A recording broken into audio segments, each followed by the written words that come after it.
नमो अरहन्ताणं नमो सिद्धाणं नमो आयर्याणं नमो उवज्रायाणं नमो लोये सवसाहूणम्।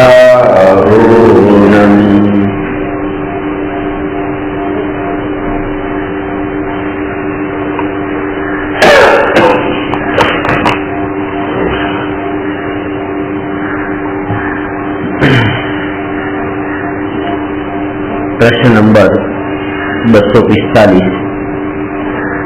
आत्मा में 6 सामान्य गुणों घटित करो।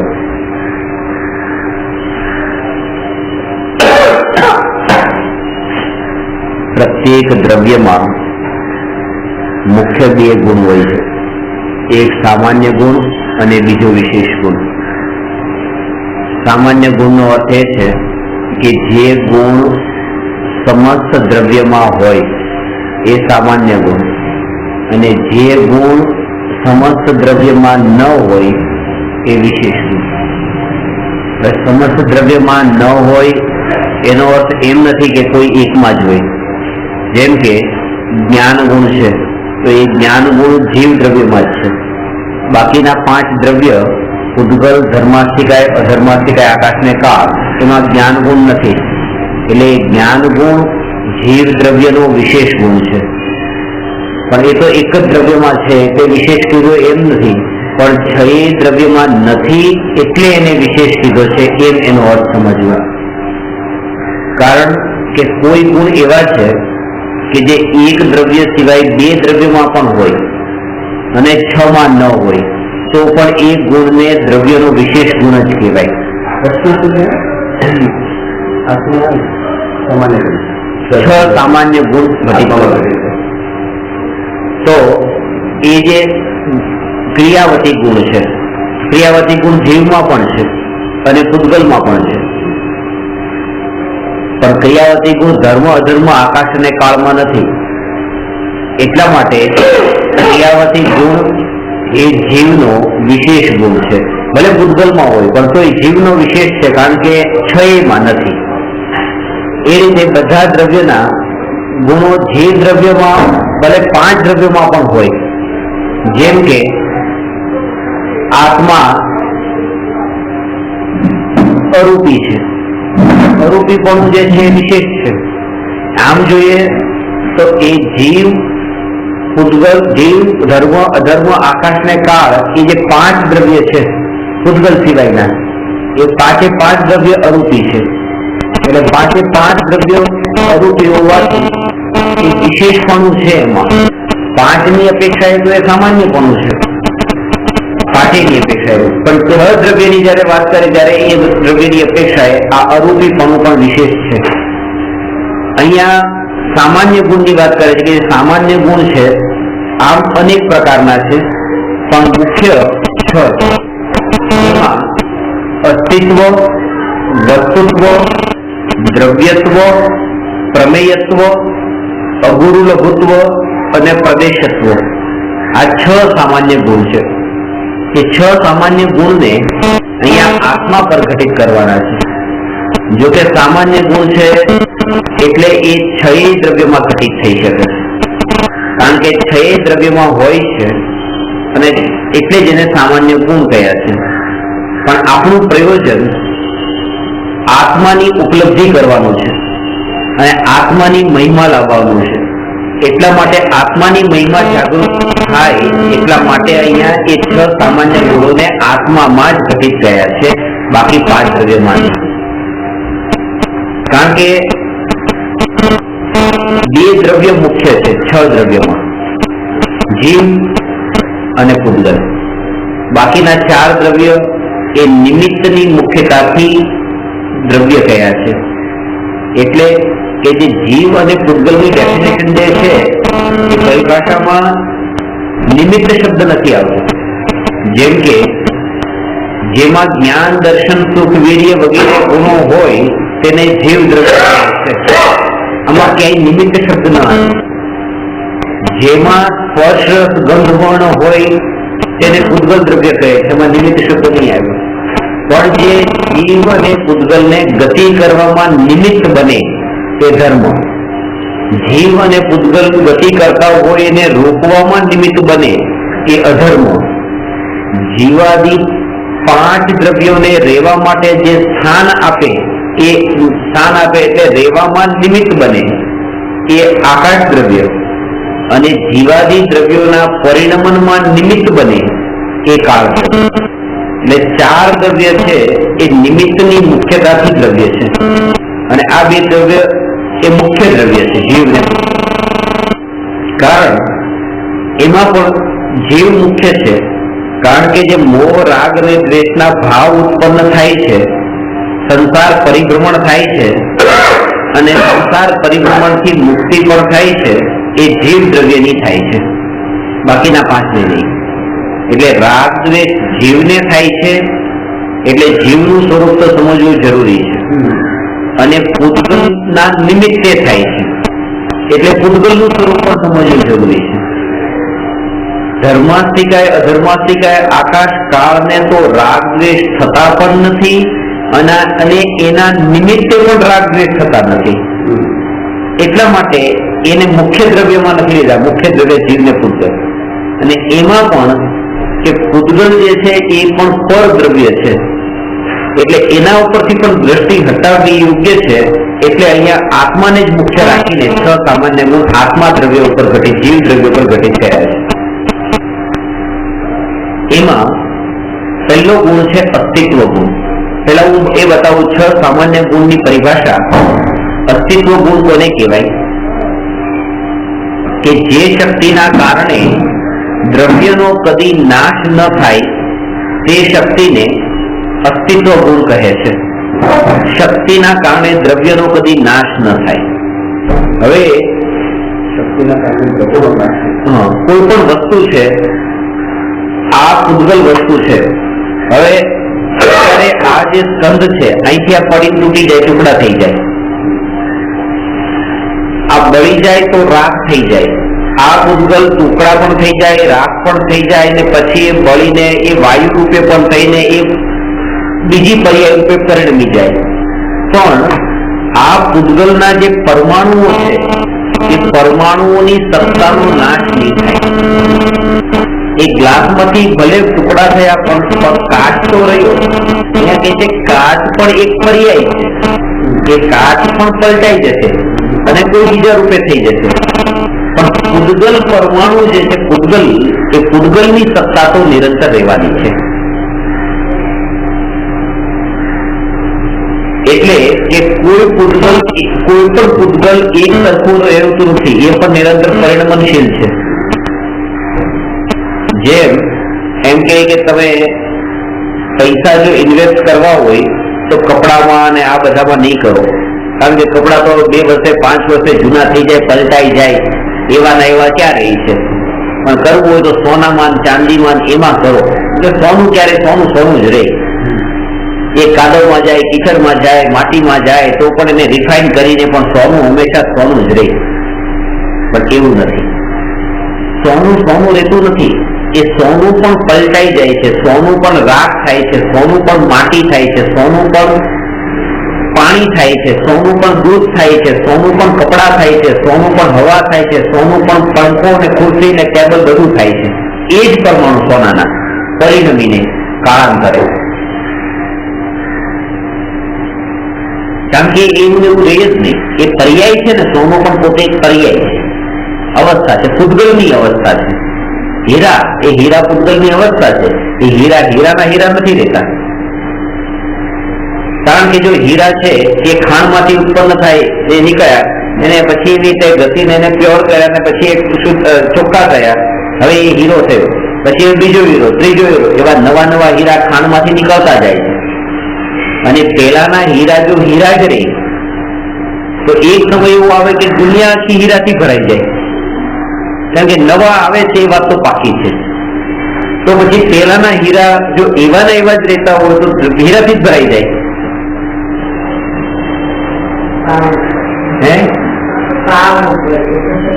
એટલે એ જે છે એની પર્યાયથી પલટાવો એના અંદર નિરંતર હોય છે એમ.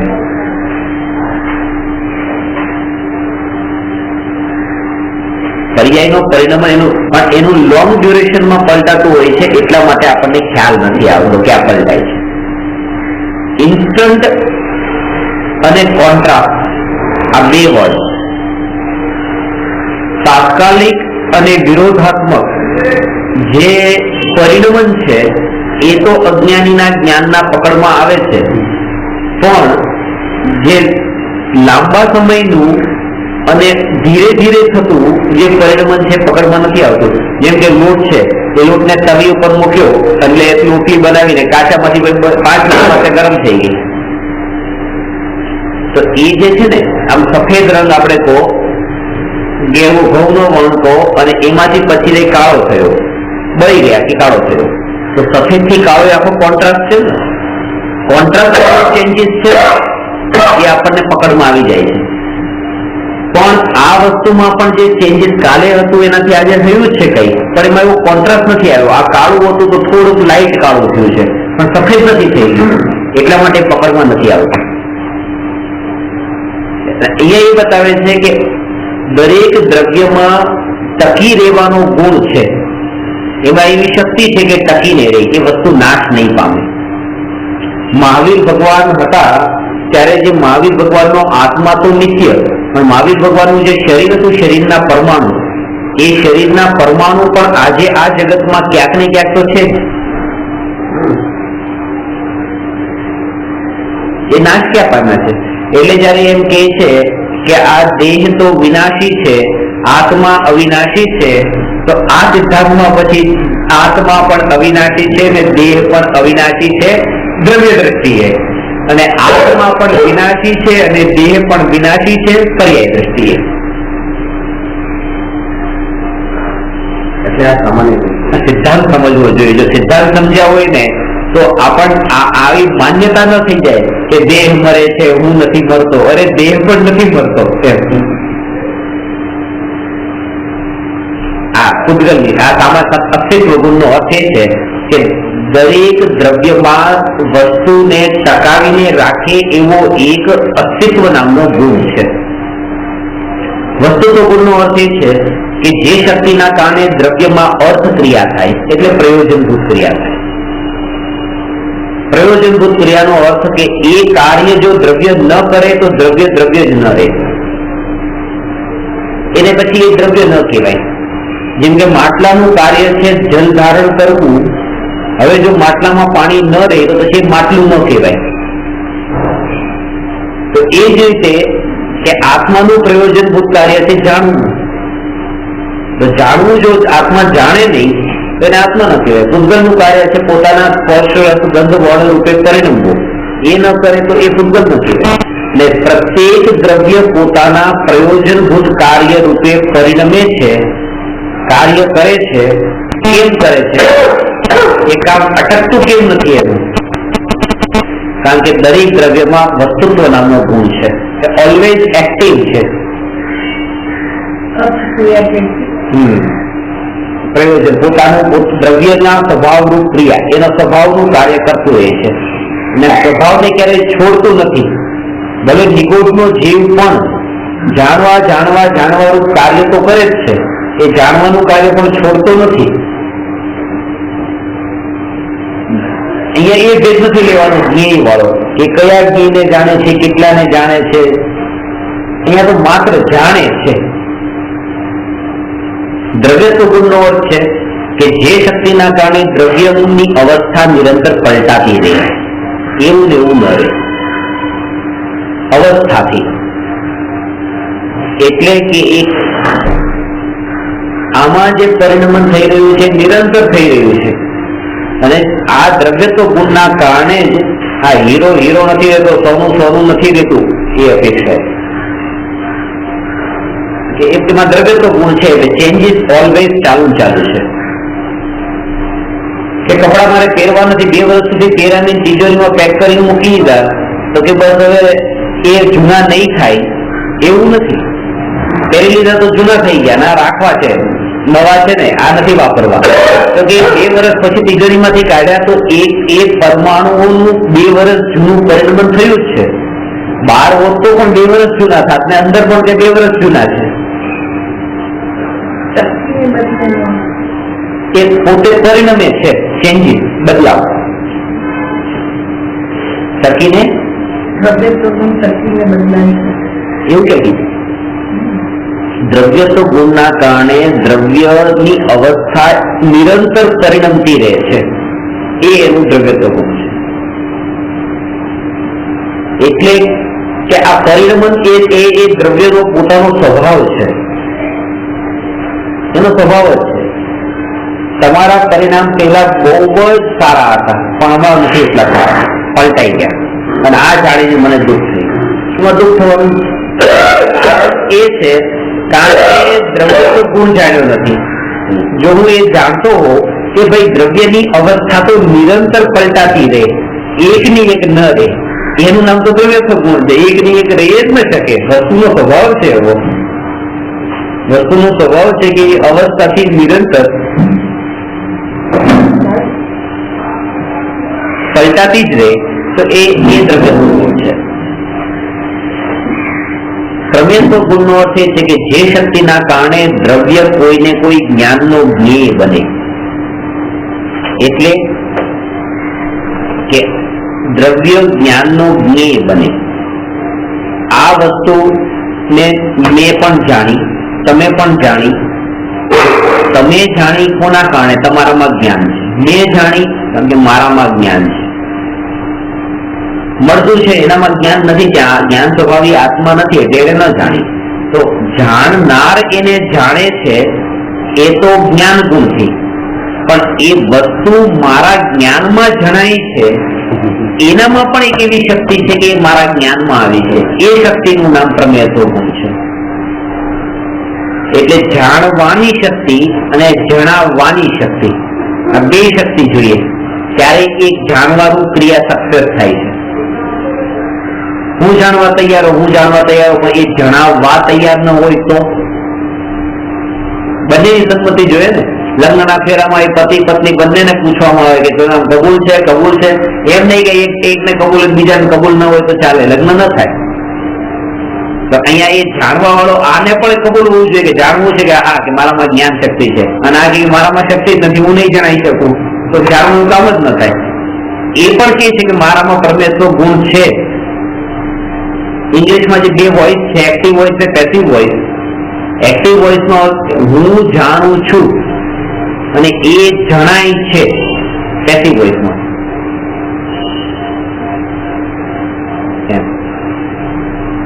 રામ એટ મેંગો અને mango was eaten by Ram.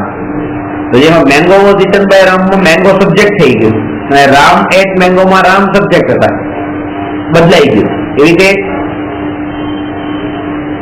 હું આ પદાર્થને જાણું છું અને બીજું આ પદાર્થ મારા વડે જણાય છે. એનામાં એવી શક્તિ છે, આમાં પણ શક્તિ છે, આમાં પણ શક્તિ છે. જો પ્રમેયત્વ ગુણ ન હોય તો એક દ્રવ્ય પણ એવું નથી પ્રમેયત્વ ગુણ ન હોય. જો આમાં આ એક દ્રવ્ય એમાં પ્રમેયત્વ ગુણ નથી એમ કહીએ તો આ દ્રવ્ય ભગવાનના જ્ઞાનમાં ન જણાય. તો ભગવાન લોકાલોકના બધા દ્રવ્યને જાણે છે એવું નહીં કહેવાય, એટલે સર્વજ્ઞ જ નહીં કહેવાય. ભગવાન ભગવાન ન કહેવાય જો આમાં પ્રમેયત્વ ગુણ ન હોય તો.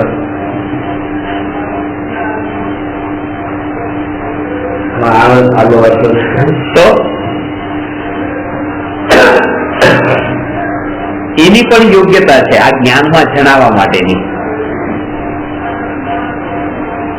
અને અગુર લઘુત્વ ગુણનો અર્થ એ છે કે જે શક્તિના કારણે એક દ્રવ્ય બીજા દ્રવ્યમાં ન મળે, એક ગુણ બીજા ગુણમાં ન મળે, અને દ્રવ્યની અવસ્થા દ્રવ્યમાં રહેતા અનંત ગુણો વિખરાઈને છૂટા ન પડે. આવા ત્રણ કાર્ય જે શક્તિના કારણે દ્રવ્યમાં થાય એનું નામ અગુર લઘુત્વ. પહેલું, એક દ્રવ્ય બીજા દ્રવ્યમાં ન મળે, દ્રવ્યના એક ગુણ બીજા ગુણમાં ન મળે, અને દ્રવ્યના અનંત ગુણ વિખરાઈને છૂટા ન પડે. એટલે એની એક્ઝામ્પલથી કે આ ભારત દેશ છે, આ પાકિસ્તાન છે, બે અલગ અલગ દેશ છે. અને ભારત દેશમાં 30 રાજ્ય છે અને 30 રાજ્ય, હવે એમ કે પહેલું તો દ્રવ્યમાં, કે જેમ એક દ્રવ્ય બીજા દ્રવ્યમાં ન મળે એમ ભારત પાકિસ્તાનમાં ન મળે. પહેલું તો એ પ્રોટેક્ટેડ થઈ ગયું. બીજું કે એક દ્રવ્યના જે અનંત ગુણો છે એ એકબીજામાં ન મળે. એટલે ભારતમાં જે રહેલા જે ગુજરાત અને રાજસ્થાન, મહારાષ્ટ્ર અને ગુજરાત, એ બધા એકબીજામાં ન મળે, અલગ અલગ. અને દ્રવ્યના અનંત ગુણો વિખરાઈને બિલકુલ છૂટા છૂટા ન પડી જાય. એટલે આ ગુજરાત રાજસ્થાન અલગ અલગ રહે છે, પણ એવું નથી કે એવા અલગ અલગ થઈ ગયા હોય કે સેપરેટ કન્ટ્રી બની ગયા હોય પાકિસ્તાનની જેમ. એટલે એ અલગ અલગ રહે છે પણ બિલકુલ અલગ અલગ નથી થઈ જતા. એવી જે દ્રવ્યની અંદર વ્યવસ્થા ચાલે છે, એ વ્યવસ્થાનું સંચાલન કઈ શક્તિના કારણે થાય છે? અગુરુ લઘુત્વ ગુણ દ્રવ્યમાં છે એના કારણે. અગુરુ લઘુ અનો અર્થ થાય છે નહીં. ગુરુ એટલે મોટું અને લઘુ એટલે નાનું. આ વસ્તુ જે છે, આ વસ્તુ મોટી ક્યારે થાય? જયારે આમાં કંઈક મળે તો મોટી થાય. આ વસ્તુ નાની ક્યારે થાય? જેમાંથી કંઈક બહાર નીકળે તો નાની થાય. આમાં અનંત ગુણ છે, એમાં એક ગુણ પણ વધતો નથી એટલે મોટી થતી નથી, એક ગુણ પણ નીકળતો નથી એટલે નાની થતી નથી. જેમ છે તેમ રહે છે, કારણ કે એમાં અગુરુ લઘુત્વ નામનો ગુણ છે. છઠ્ઠો ગુણ છે પ્રદેશત્વ ગુણ. જે શક્તિના કારણે દ્રવ્યનો કોઈને કોઈ આકાર હોય.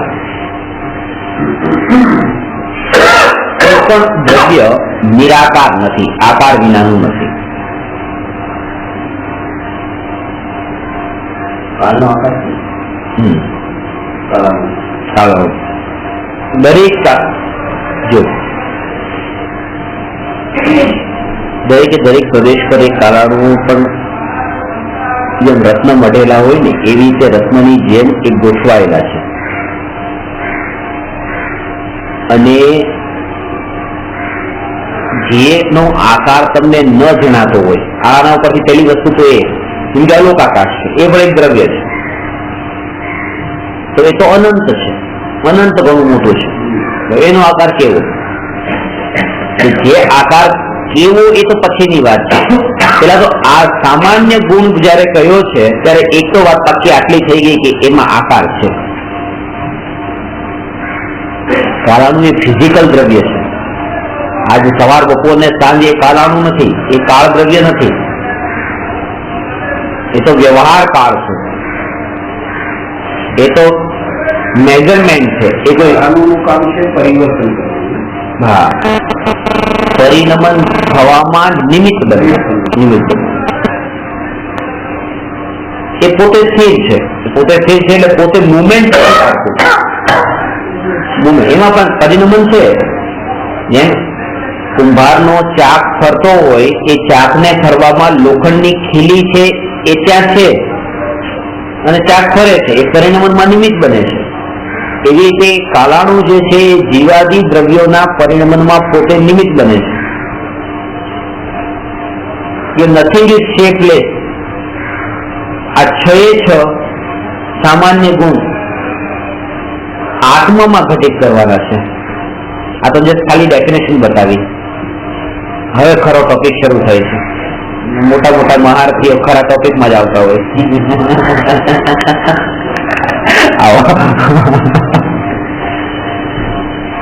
પહેલું છે અસ્તિત્વ ગુણને આત્મામાં ઘટિત કરો.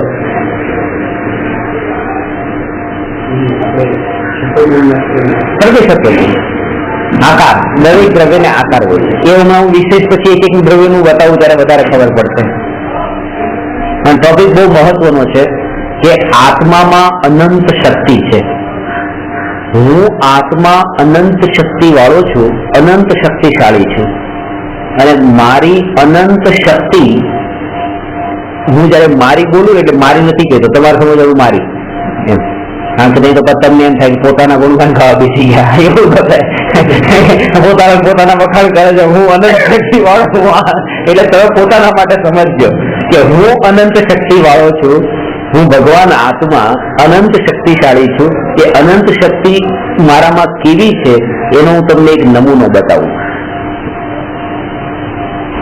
જો આજ સુધી કેટલાક ભગવાન થયા કે અનંત ભગવાન થયા, અનંત કેવળી થયા, અનંત સિદ્ધ પરમાત્મા થયા, મોક્ષે ગયા. મહાવીર ભગવાન સિદ્ધ ભગવાન છે. મહાવીર ભગવાનને કેવળ જ્ઞાન છે. કેવળ જ્ઞાનમાં મહાવીર ભગવાન શું જાણે છે? સમજો, બહુ સૂક્ષ્મ વાત છે.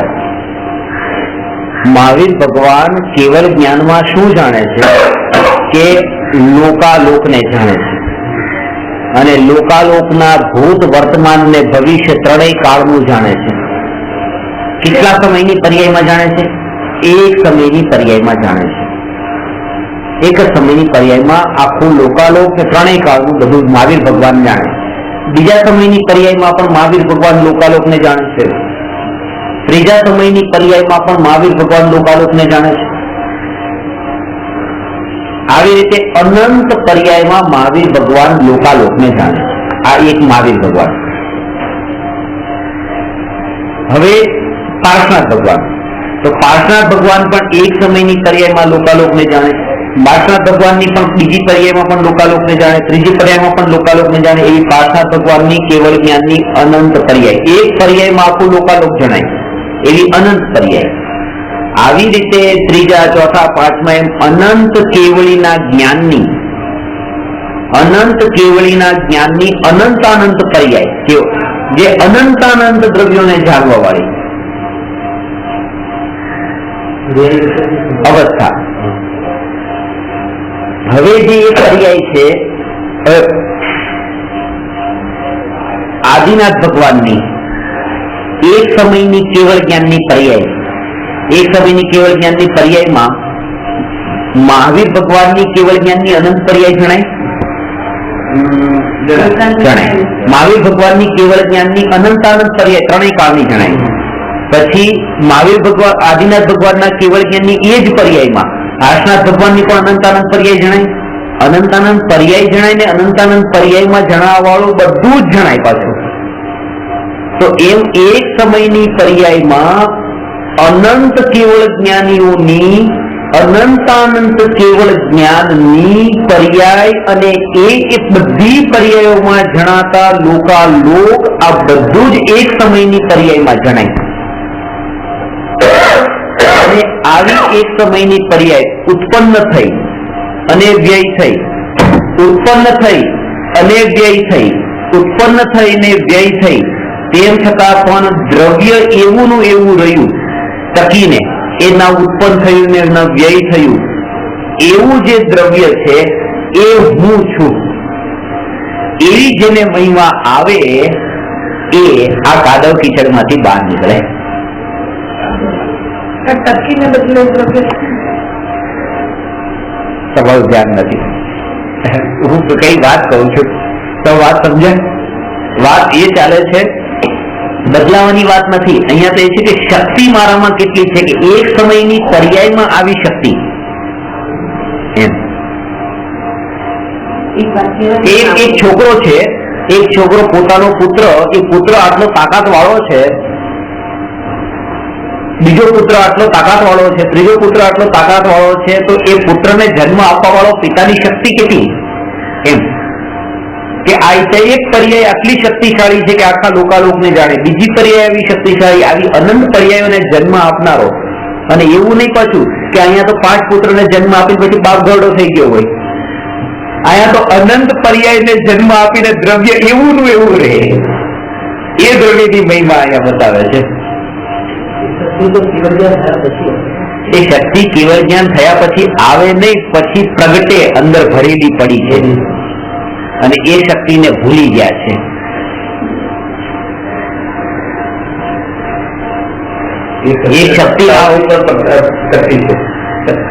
શક્તિના ઉપર આવરણ આવી ગયું છે. હા, હાજરા હાજર છે. ગુરુદેવ ઘણી વાર હાજરા હાજર છે. એ શક્તિ ઉપર આવરણ આવી ગયું છે. 5 ઇન્દ્રિયના વિષયોના ભોગોની આસક્તિઓનું આવરણ છે. આ આવરણ જો હટી જાય તો અનંત શક્તિ ભરેલી દેખાઈ જશે. છે તો પડેલી જ છે.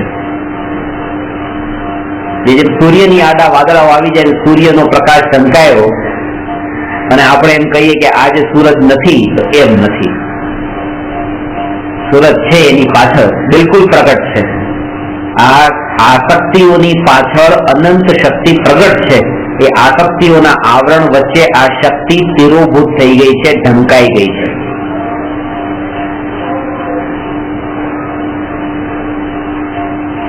અને એમ નથી કે આ શક્તિ મારામાં, અનંત જીવ, બધા જીવમાં આવી અનંત શક્તિ ભરેલી પડી છે.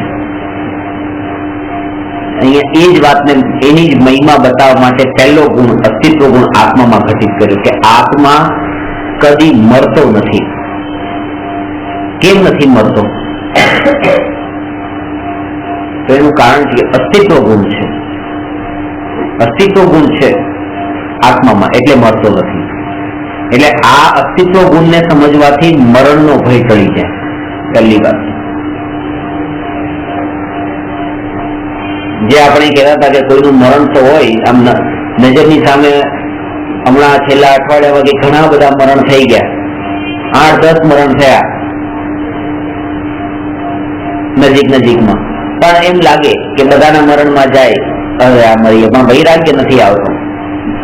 એમ નથી લાગતું કે આ બીજાના મરણને જોઈને પોતાનું મરણ પણ જોઈ લે.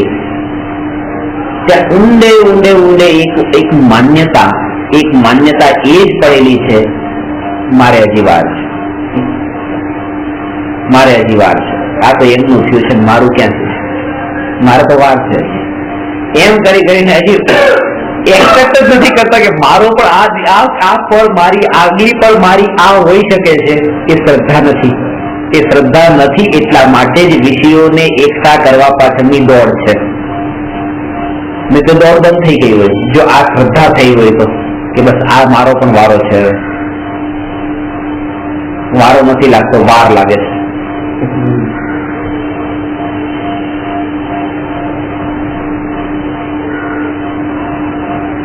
અસ્તિત્વ ગુણ એ કહે છે કે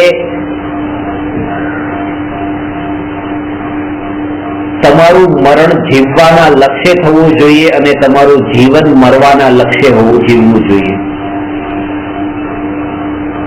મરવાના લક્ષ્ય જીવો ને જીવવાના લક્ષ્ય મરો, આ અસ્તિત્વ ગુણ કે છે. હમણાં જ મરી જઈશ, મારું આયુષ્ય લાંબુ નથી, હવે આયુષ્ય લાંબુ નથી, એમ આજે જ મરણ છે, આજે જ મરણ છે, એમ મરવાના લક્ષ્ય જીવન જીવો. અને જયારે મરણ આવે ત્યારે જીવવાના લક્ષ્ય મરો કે હું અનંત કાળ સુધી મરતો નથી, એવો એ અસ્તિત્વ ગુણ. આદિનાથ ભગવાન જયારે હતા ત્યારે હું હતો, એનું પ્રૂફ શું?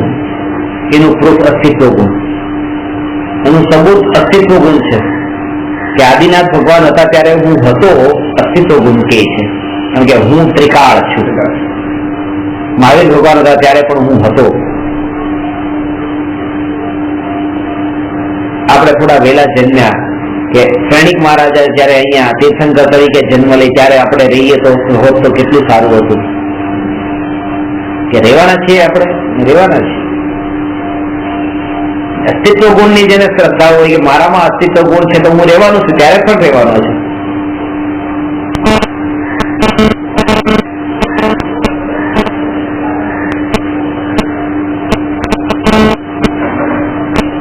શ્રદ્ધાનો અભાવ છે. આપણે બે વસ્તુ કે જેનું નિત્યપણું વધારે માન્યું છે એની મહિમા વધારે છે. કપડું બળતું હોય અને શરીર બળતું હોય તો કપડાને બળવા દેશે પણ શરીરને નહીં બળવા દે, કારણ કે શરીરની નિત્યતા માની છે. કપડા તો ચલો ઠીક છે, તો બીજા પણ હશે, આ શરીર બીજું નહીં મળે ને પાછું. ને જ્ઞાની એ જાણે છે કે આ શરીર તો બળીને બીજું મળશે પાછું, પણ આ આત્મા જે છે એ નથી મળતો, એ બદલાતો નથી, એ તો એનો એ જ રહે છે. એની મહિમા વધારે હોય છે.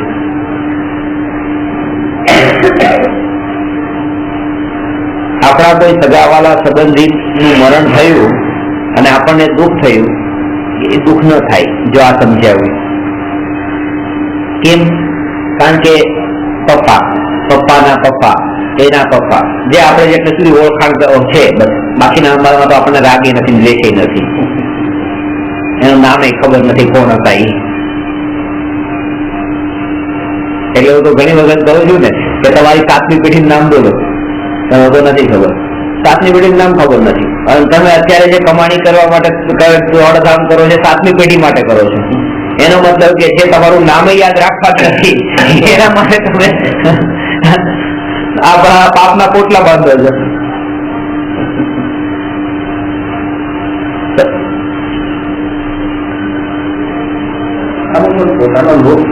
પોતાના માટે, એના માટે નથી કરતા, પોતાને સાંભળવું ગમે છે કે બસ મારા છોકરા એમ કે પપ્પાએ મારા માટે બહુ કર્યું, અને એમ ન કે આટલું કરીને પણ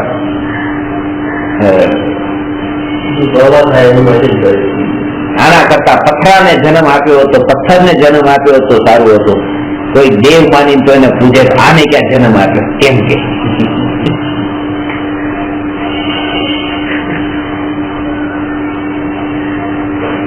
જયારે ઈચ્છાથી વિકલ્પ અનુસાર ન થાય ત્યારે તો પથરા સુધી પહોંચી જાય. પથરાથી બસ છે એમ કે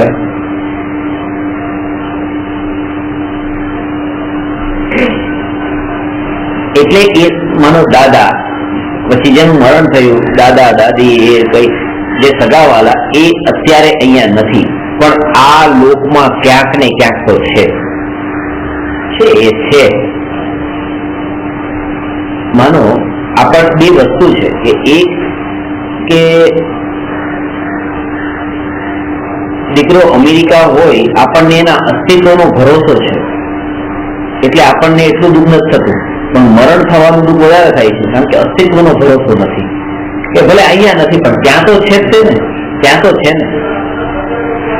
ભલે એમ નહીં કે પછી 5 વર્ષ પછી તેથી ભણીને પાછો આવવાનો હોય, એ દીકરો એમ પણ કહી દે કે હું જીવનભર તમને મળીશ નહીં, પણ તોય તે ભલે એ છે ને, ભલે ભલે એ 20મા વર્ષે છોડીને ગયો હોય ને 60 વર્ષથી 40 વર્ષથી સાથે ન રહેતો હોય, આપણી ઉંમર 80 વર્ષથી થઈને એ હજી 60 વર્ષનો, ત્યારે 60 વર્ષનો થઈ ગયો અને હવે જીવનભર મળવાનું નથી, પણ તોય તે એ છે એટલા સમાચાર આપણને મળતા રહે છે તો શાંતિ રહે છે. 60 થી 80મા વર્ષે આપણને ખબર પડે કે દીકરાનું મરણ થઈ ગયું, દુઃખ તો થાય છે, કારણ કે ખબર પડી હવે અસ્તિત્વ ન રહે. અસ્તિત્વનો નિર્ણય ને અસ્તિત્વની જે શ્રદ્ધા છે એ શ્રદ્ધા જ આપણા દુઃખને ટાળી દે છે. અને એ શ્રદ્ધા બેસી જાય કે આ આત્મા નિત્ય છે, એ છે, મરણ થયા એ છે, બસ દુઃખ જ નથી, આત્મા છે.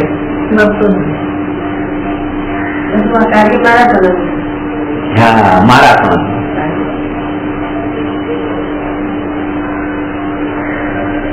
મરણનો ભય ટળી જાય છે. અને સૌથી આ તો પોતાના માટે કે પોતાના મરણનો ભય ટળી જાય છે. આપણને બીજાના મરણ કરતા પોતાના મરણમાં વધારે દુઃખ થાય. અથવા હજી આવ્યું નથી એટલે ખબર નહીં પડે, બાકી તો અનંત વાર આવી ગયા. બીજાના મરણ કરતા પોતાના મરણમાં સૌથી વધારે દુઃખ થાય. એનું તમે ખાલી અનુમાન કરીને સમજી શકો. એક હવે પેન છે, પેન જવા દો, ચલો પેન ડ્રાઈવ છે, હવે પેન ડ્રાઈવ પડી ગયું, ખોવાઈ ગયું, તો ક્યાં ગયું કેટલું શોધ્યું, આપોતા અરે પેન ડ્રાઈવ જતું રહ્યું. 2 વર્ષથી 3 વર્ષથી મારી સાથે હતું, જતું રહ્યું. ક્યાં મળે તો સારું, મળી જાય તો સારું, મળી જાય તો સારું. એક નાનકડો 5 રૂપિયાનો હાથનો રૂમાલ પણ પડી જાય ને, ક્યાં ગયો રૂમાલ, ક્યાં ગયો, ખિસ્સામાં જતો ક્યાં ગયો. એક વસ્તુ નો વિયોગ થયો ને, એ વિયોગનું આ કેટલી આકુલતા, કેટલું દુઃખ. એક 5 રૂપિયાના રૂમાલમાં આ છૂટા પડવાનું આમ થોડી વારમાં તો 1-2 મિનિટ કામ થઈ જાય, ક્યાં ગયું. હવે આ તો એનથી આગળ જાઓ, આ તો ખાલી એક વસ્તુનો વિયોગ આટલો દુઃખ આપે છે. એ જેનો ભાવ જે છે ને એના કારણે મોહશક્તિ. હવે ભાઈનું મરણ થયું તો ભાઈ ગયો, એટલે હું એ કહું છું, ભાઈના મરણ કરતા, પિતાના મરણ કરતા, માતાના મરણ કરતા, દાદાના મરણ કરતા, પુત્રના મરણ કરતા પણ સૌથી વધારે દુઃખ જીવને પોતાના મરણનું હોય છે. કારણ કે દાદાનું મરણ થયું એટલે દાદાનો વિયોગ થઈ ગયો, દાદાથી છૂટા પડ્યા. એકલા દાદા થયો, દાદી હજી છે, પપ્પા મમ્મી છે, ભાઈ બહેન છે. પુત્રનું મરણ થયું તો એક પુત્રથી છૂટા પડ્યા, પણ બાકીના પુત્ર ને છોકરા ને ભાઈ બહેન હજી બધા છે પાછળ. ભાઈનું મરણ થયું તો હજી બેન ને પત્ની ને બાકી બધા તો છે. એટલે એકનો જ વિયોગ થયો ને. જયારે પોતાનું મરણ થાય ત્યારે બધા સંબંધો એક સાથે છૂટા પડે.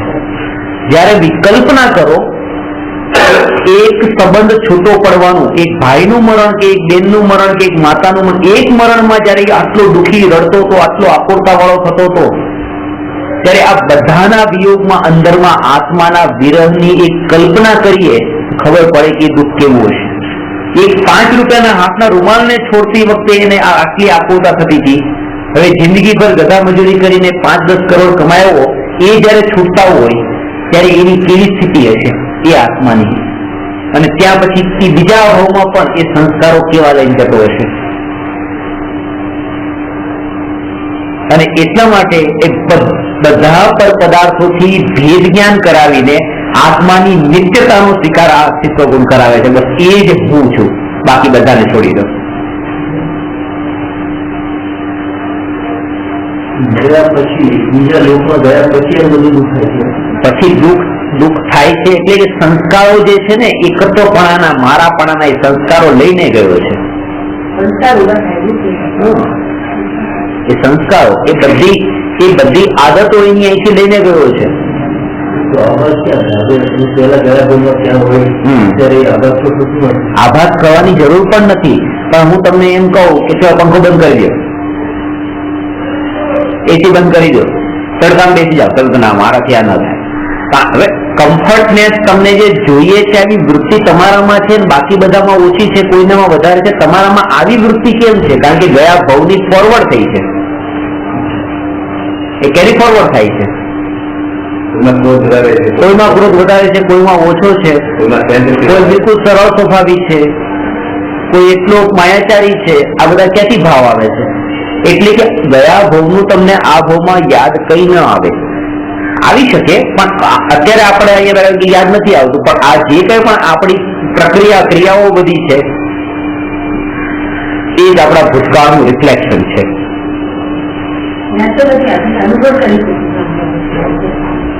હા, એ તો આત્માની વાત કરીએ છીએ. પણ આ તો આ જગતના માટે પણ કોઈ વસ્તુ આપણને એવી યાદ નથી આવતી. ગયા ભાવમાં આપણે કેટલા પાપ કર્યા હતા, કેટલા ભોગ ભોગવ્યા હતા, યાદ નથી આવતા. પણ એ સંસ્કારો એના સાથે સાથે આવ્યા અહીંયા સુધી. એટલે અત્યારે પણ તમને આ તત્વજ્ઞાન સાંભળો છો, તમે યાદ તમને નથી રહેતું. હું તમને આવતી વખતે 6 સામાન્ય ગુણની ડેફિનેશન પૂછું તો એકની પણ યાદ નહીં હોય. પણ અહીંયા બેસીને આ 2 કલાક તમે સાંભળીને તમારા અંદર જે પરિણામ જે છે એ જેટલા પણ કુણા પડ્યા, કોમળ થયા, બસ આ જ એનો બેનિફિટ. યાદ રહ્યું ન રહ્યું એ બેનિફિટ નહીં.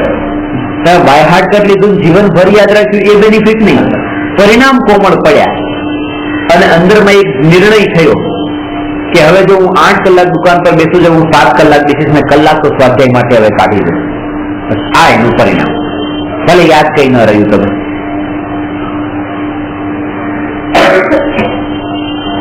એટલે તત્વની એવી મહિમા આવી કે મનુષ્ય બહુ ખાલી આના માટે નથી. કે આ તો પશુઓમાં પણ થાય છે, વગર મહેનતે થાય છે. અહીંયા તો કમાણી કરીને ખાવાનું મળે છે, ત્યાં તો વગર કમાણી એ મળી જાય છે પશુઓને તો. અને અહીંયા ક્યાં વળી ખાય છે પાછા? ઓફિસમાં ટિફિન આવી ગયું, 2 વાગ્યા સુધી ટિફિન પડ્યું હોય, ખાતા ન હોય, ધંધામાં અટકેલા હોય. અહીંયા વળી ખાવાનું ટાઈમ મળે તો અહીંયા ખાવાનું મળી જાય છે, ઊંઘવાનું મળી જાય છે, એવું ક્યાં છે? અહીંયા જમવાનું સનદ પડેલું હોય પણ અંદર ન જતું હોય, પથારી પડી હોય પણ ઊંઘ ન આવતી હોય. અહીંયા મનુષ્ય ભાવમાં છે એને કઈ આ ફેસિલિટી મળી પણ શાંતિ નથી મળી. એને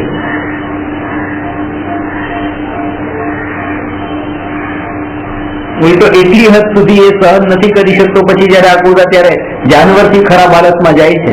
કે એવા મનુષ્ય તો કેટલાય જોયા કે જે સુસાઇડ કરે છે. કોઈ કૂતરા બિલાડાને સુસાઇડ કરતા નથી જોયા. કમસે કમ સહન તો કરે છે. આનામાં સહન કરવાની તાકાત નથી માણસ થઈને.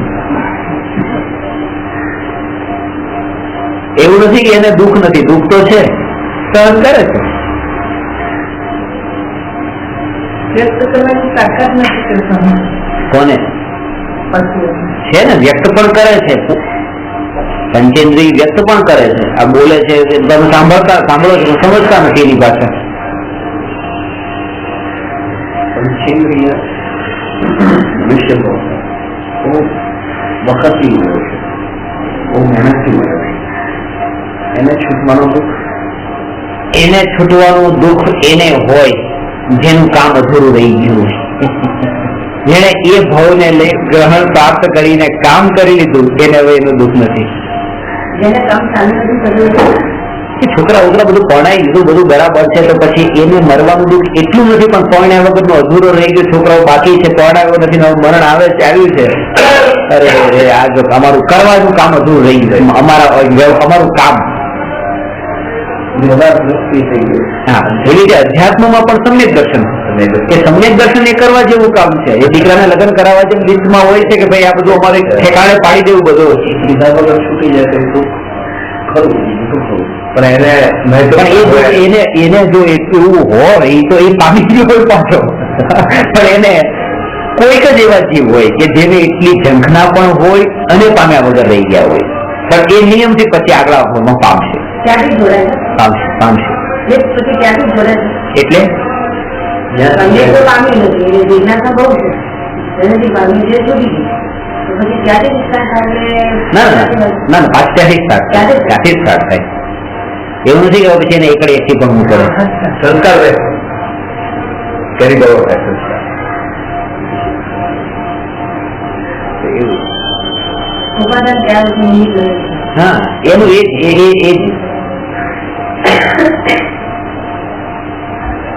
અને ત્યાં પછી એને જેમ કે અત્યારે કોઈને 10 વખત કેવું પડે તમે આ ભૂલ નહીં કરો, તમને એક વાર કીધું તમે આ ભૂલ નહીં કરો, તમે માની ગયા. કેમ? કારણ તમારે એ પ્રકારના સંસ્કાર હતા, તમારી પાત્રતા પૂરી બિલકુલ હતી, તમે માની ગયા 1 મિનિટમાં. ત્યારે નથી માનતા, કારણ કે એના સંસ્કાર એવા પ્રકારના નથી બંધાણા. ઉપદેશ તો બંને એક સાથે જ ક્લાસમાં આવ્યા છે, પણ એક માની જાય છે, એક નથી માનતા, કારણ કે પેલા અહીંયાથી જ અટક્યા હતા, અહીંયા આગળ ચાલુ કર્યું, આગળનું ધોરણથી સ્ટાર્ટ કરવાનું ચાલુ કર્યું. એ ઊંડા ક્લાસમાં આવી ગયા છે, જેને હજી આગળના ક્લાસમાં બેસવાનું હતું.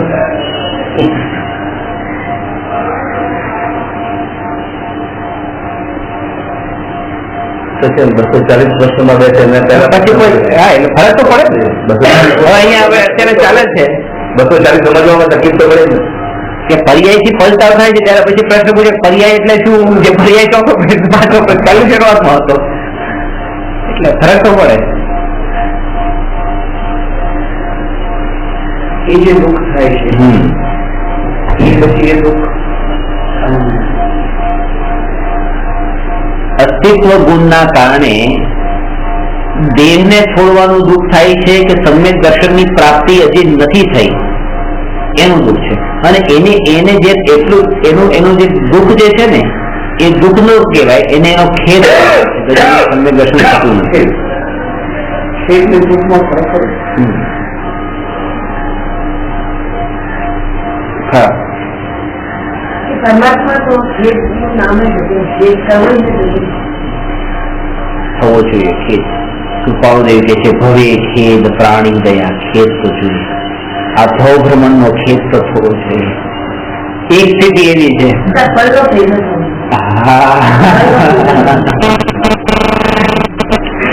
દંડ રહેવો જોઈએ અંદર કે મગજની બાકી અંદરમાં કાંટો વાગ્યો હોય જ્યાં સુધી ન નીકળતો હોય ત્યાં સુધી જે આમ ઝંખના અને જ્યાં સુધી આમ ખટક રહે એ ખટક રહેવી જોઈએ.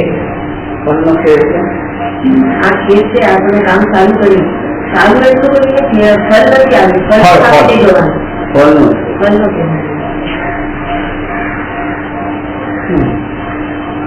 ખેદ રહો ખટક રહો પછી એ બધા એટલે હું તમને એ કહું કે તમે વ્રત તપ ઉપવાસ સામાયિક પ્રતિક્રમણ આલોચના પૂજા પાઠ ભક્તિ દયા દાન વ્રત તપ ઉપવાસ ચોવ્યાર આ બધી ક્રિયાઓ કરો, પણ જો આ સંસ્કાર અંદર નહીં નાખ્યા તો સમ્યક થવાના કોઈ ચાન્સ નથી. અને આ બધું નહીં પણ કર્યું અને આ સંસ્કાર જો અંદર ઉતારી દીધો તો કૂતરામાં પણ જાય ને બિલાડામાં જાય ને દેડકામાં જાય તો ત્યાં પામી જશો. ત્યાં પામી જશો. મહત્તા આની છે. એટલા માટે એમના માટે આ તો સમોસરણ છે ને એટલે બધા માટે છે, ગણતર દેવ માટે પણ છે. અને અહીંયા પછી તો નથી કેતો પણ બાકી બધા માટે. આત્મા કહું છું, આત્માનું લક્ષ્ય, આત્માના આજે એક આશ્રય જ ન હોય આત્માનો. એક તમે કોના બળ પર મુનિ અવસ્થામાં બળ પોતે બેઠા છે અને કોઈ ઉપસર કરે, મારપીટ કરે છે, બસ સહન કરી લઉં છું, સહન કરી લઉં, સહન કરી આત્માના લક્ષ્ય સહન કરી લીધું. પણ કોના બળ પર તમે સહન કર્યું? તમારી પાસે કઈ બળ તો જોઈએ ને, બળ તો જોઈએ ને. કોઈ વાત નહીં. આપણી જે ભાષા હોય છે, ભાષામાં પણ કંઈક આપણી દ્રષ્ટિમાં એક હોય છે કે આના બળ પર હું આ બોલું છું. એ ધનના બળ પર, પદના બળ પર, પ્રતિષ્ઠાના બળ પર, કોઈના બળ પર. એમ કે કયા બળ પર? એક ટ્રાફિક પોલીસ પણ પોતે અનિલ અંબાણી, મુકેશ અંબાણીની ગાડીને રોકી શકે છે.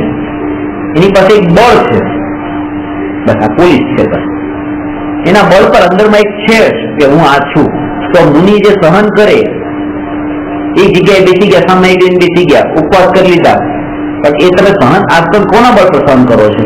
કે હું આત્મા છું અને હું ખાતો પીતો નથી, એવો જેને નિરંતર વિચાર આખો દિવસ રહ્યો અને આખો દિવસ નીકળી ગયો, ખબર જ ન પડી અને પેટમાં ખાવાનું ન ગયું, આ ઉપવાસ. એક બળ આત્માનું હતું, આત્માનો વિચાર હતો. અને આ ખાવું છે ત્યાં ગયા ખાવામાં. અને આજે મારે નથી ખાવાનું, આજે ઉપવાસ છે, નથી ખાવાનું, એ ગયા ખાવામાં. ખાવામાં તો ગયા, વિચાર તો ખાવાના થયા. યાદ પણ ન રહી ખાધું છે કે નહીં કે નથી ખાધું. એ ઘણી વખત એવું થાય, ખાન પડી એટલે એક જગ્યાએ કોઈ મને કીધું, મને કે આજ તમે ક્યાં છે ને, આજ તો સવારથી જમ્યો જ નથી. બીજા બેન કે ના, મારે ત્યાં તમે કઈ જગ્યાએ તમે દૂધ તો પીવું હતું. એટલે ના, એ મને યાદ નહીં. તો આ બરાબર છે કે તમે ખાધું છે એ યાદ ન રહે ને નથી ખાધું એ યાદ ન રહે. એવું નથી નથી ખાધું એવું યાદ રહે, ખાધું એ ભૂલી ગયા. બે વાતને ભૂલે, કારણ કે પ્રાયોરિટી આની હોય. એટલે માનો કે તમારા અત્યારની સ્થિતિ એવી છે, આ એના જેવું છે. હું તમને એમ કહું કે તમે 1 કરોડ રૂપિયા દાન આપી દો, ભાઈ પુણ્યનો ઉદય એવો ન હોય, એવી શક્તિ ન હોય તો માણસ ક્યાંથી આપે? ભાવના ભાવે કે ચલો ઠીક છે. એવી રીતે આ શરીરનું છે કે પુણ્યનો ઉદય એવો ન હોય કે શરીર એવું સ્ટ્રોંગ મળ્યું જ ન હોય કે કોઈ 2 દિવસ કે 1 દિવસે ભૂખ્યું રહે, ઉલટી થઈ જાય, વોમિટ કઈ બીમાર થઈ જાય, તો શું કરે? એને યોગ જ એવો મળ્યો હોય તો ભાવના હોય એની કેવી ભોગોથી છૂટું. આત્માના બળે ધ્યાન થાય, આત્માના બળે તપસ્યા નહીં. આત્માનું બળ મળશે, તપસ્યા બુદ્ધિપૂર્વક નહીં, એ ઓટોમેટિકલી. ધ્યાન લક્ષ્ય એનું ધ્યાન જ હશે. જયારે અટેન્શન તમારું આત્મા તરફ ગયું ત્યારે તમારું ધ્યાન પછી ખાવા પીવા તરફ ન જાય, આત્માનું ધ્યાન તરફ. એક સાઈડમાં ઉપવાસ થતો હોય એટલે માત્રામાં થતો હોય, પણ આત્માનું લક્ષ્ય તપસ્યા તો નહીં થાય. એ છે ને સામાયિક લઈને બેસી જાય. આ હકીકત 2-3 દિવસ ગઈકાલે એક જગ્યાએ સ્વાધ્યાયમાં એક બેન બેઠા, સામાયિક લઈને બેઠા, અને એમના ઘરમાં પછી વઘાર થયો. વઘારમાં એટલી બધી બોલવાનું છે નહીં, અને આપણે કોઈ ના ત્યાં બેઠા હોય તો આપણે પછી શા માટે બોલવું વધારે, કે માથાકૂટ કરી કે આપણે બારણું બંધ કરો કે આમ. જો અત્યારે સામાયિક નતું તો આ બેને દરવાજો બંધ કરી દીધો. સામાયિક નતું કરી દીધો, હવે શાંતિ ને પતી ગયું. હવે સામાયિક લઈને બેઠા હોય, દરવાજો ખુલ્લો હોય, વારંવાર ધ્યાન ક્યાં જાય, અડધો કલાકથી કે આ હવે નળ ક્યારે બંધ, આ આમ ક્યાં બંધ થાય, અને એટલા વિકલ્પોમાં કસાઈથી કર્મ બાંધે, એના કરતા બંધ કરીને હવે સ્વાધ્યાય કરો, બસ પતી. અહીંયા હઠાગ્રહ છોડાવવા માંગે છે. તમારો જે નાનપણથી સંસ્કારમાં એ બંધાઈ ગયું છે કે ના સામાયિક તો કરવું જ જોઈએ, સામાયિક તો બહુ મોટી તપસ્યા છે, પ્રતિક્રમણ તો કરવું જ જોઈએ, પ્રતિક્રમણ ન કરે તો, અને એમાં પર્યુષણમાં તો પ્રતિક્રમણ કરવું જ જોઈએ. આપણે જૈન છીએ, દેરાસરમાં ગયા વગર તો પાણી પણ ન પીવાય, તો પૂજા તો કરવી જ જોઈએ. આ બધા આગ્રહો થઈ ગયા છે. આ આગ્રહો થઈ ગયા છે કે આ કરી બસ આટલું કરી તમે ધર્મ કરી લીધો. આનું નામ ધર્મ નથી. આનું નામ ધર્મ નથી. આ મનુષ્ય ભાવ ખાલી આ કામ કરવા માટે નથી મળ્યો. મનુષ્ય ભાવ આ તો તમને દેવગતિમાં લઈ જશે ને. આવી રીતે કેટલી વખત કર્યું કે આ કઈ નવું નથી. કૃપાલ કે આ અપૂર્વ નથી. આ જે પૂજા કરવા જાય છે એ પૂજા કરવાનું કામ એ અપૂર્વ નથી. એ પૂર્વે ઘણી વાર કર્યું છે, ઘણી વાર. પણ ઉલટું ત્યાં એક શ્રદ્ધા પણ બંધાઈ ગઈ કે આ એક ધર્મનું કામ કર્યું. ઊંડે ઊંડે પડેલું છે. 2 કલાકનું 2 કલાકમાં 2 સામે એકલીને બેઠા, એ હલ્યા નહીં. 1.5 કલાક સુધી એ વાત વગાર એટલો બધો રહ્યો. આમ કરે છે, આમ કરે. આપણે બોલ્યા નહીં, એ નથી ઉભું થવા એવું છે નહીં. હવે શું કરે? અને એસી ચાલુ, રસોડાનો દરવાજો ખુલ્લો, બારીઓ બધી બંધ.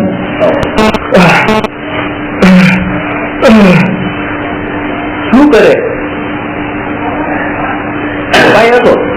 પછી તો જયારે એમને એટલી હદે પહોંચી ગયા ત્યારે મહારાજ નું ધ્યાન ગયું. ત્યારે મહારાજે એસી બંધ કરી પછી એ બારી ખોલી ત્યારે હા એ સાથે એક બાર ચાબા દ્વેષ આમાં રાગ આ બધા ભાવો તો થઈ જ ત્યારે અરે એક સમયની ક્ષમતા ન રહી. તો કે છે કે આ તમને કોઈ પરામે નથી કે તમે આવો નિયમ લઈ પેલા તમે તત્વ વિચારથી તમારું શ્રદ્ધાનું બળ બતાવો. આ એક નેચરલ પ્રોસેસ છે. આ થશે તમારે. પણ પેલા તમે આ તો આમાં આવો તો ખરા. ભલે તમે અત્યારથી ન છોડો પણ તમે જો એ 4 કલાક કરતા હો તો પછી 1 કલાક 2 કલાક આમાં પણ આપો.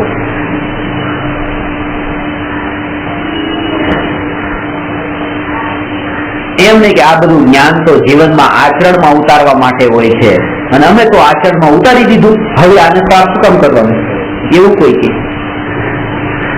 થિયરી શેના માટે હોય? પ્રેક્ટિકલ માટે. અમે તો પ્રેક્ટિકલ કરીએ છીએ. પૂજા કરીએ છીએ, ભક્તિ કરીએ છીએ, વ્રત કરીએ છીએ, ઉપવાસ કરીએ છીએ. પ્રેક્ટિકલ તો કરીએ છીએ. પ્રેક્ટિકલ આ નથી. જ્યારે પણ હું તમારા જેવા શ્રોતાઓને એમ કહું ને કે તમે જો મનુષ્ય છો અને પોતાને મનુષ્ય માનો છો તો તમારે વિવેકથી ચાલવું જોઈએ, વિવેકથી બોલવું જોઈએ, વિવેકથી ખાવું પીવું જોઈએ, વિવેકથી તમારું વર્તન હોવું જોઈએ કે હા અમારું વર્તન તો બધું વિવેકથી જ છે. અને જો વિવેકથી બોલીએ છે, કોઈને દુઃખ ન પહોંચે એ વિવેકથી બોલો, કોઈને દુઃખ ન પહોંચે એવું વિવેકથી બોલો. અભક્ષ વસ્તુ ન ખાવા યોગ્ય, કંદમૂળ, માંસ, મદિરા, આ તે અભક્ષ પદાર્થો એ અંદર ન જાય તો વિવેકથી ખાઓ, વિવેકથી પીઓ. નીચે જમીન જોઈને ચાલો, જીવજંતુ ન મરે, વિવેકથી ચાલો.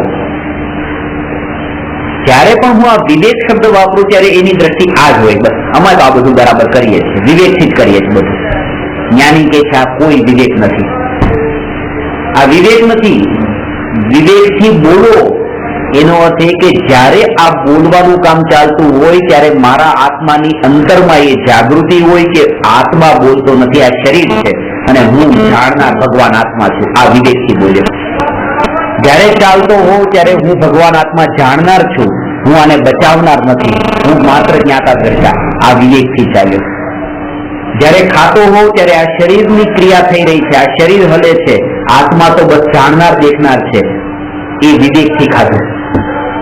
દરેક સમયે હું જાણનાર છું, આત્મા છું અને આ બધા શરીરની ક્રિયાથી જુદો છું. આવી જાગૃતિ એનું નામ વિવેક છે. એ વિવેકનું તો ધ્યાન જ નથી. બસ જોઈને ચાલ્યા, આ કર્યું વિવેક થઈ ગયું. આમાં અટકી ગયા છીએ. અટકવાનું નથી. બસ આ એમ નથી કે તમે ગમે એમ ચાલો ને ગમે એમ ખાઓ, પણ આનાથી આગળનું એક સ્ટેપ છે. અહીંયા બંધાઈ નહીં જાવ. આ અલ્ટિમેટ ગોલ નથી આત્માનો. વિવેક એટલે ધર્મ નથી. આ વિવેક નો વ્યવહાર સદાચારમાં ગયું. પહેલો છે વિવેક એટલે ધર્મ નહીં. આ વિવેકમાં પણ ધર્મ નહીં, પણ એનાથી ઉપરનું સ્ટેપ બતાવ્યું. હજી એનાથી ઉપરનું બતાવીશ ત્યારે તમે આ સ્ટેપે આવશો. એનાથી અને એ જયારે તો નિર્વિકલ્પ પછી એનાથી જુદો, આનાથી જુદો અને એનાથી જુદો એવો પછી જે અસ્તિત્વ, આ તો નથી નથી નથી, અને પછી છું કોણ, બસ એની અનુભૂતિ. હા, એ અનુભૂતિ ત્યાં એ પ્રાપ્તિ થઈ, એ ખરો ધર્મ શરૂ થયો. પણ એ આના વચ્ચેનું આ જે સ્ટેપ તમને બતાવ્યું એના વગર નહીં આવે. એની જાગૃતિ દરેક સમયે જોઈએ.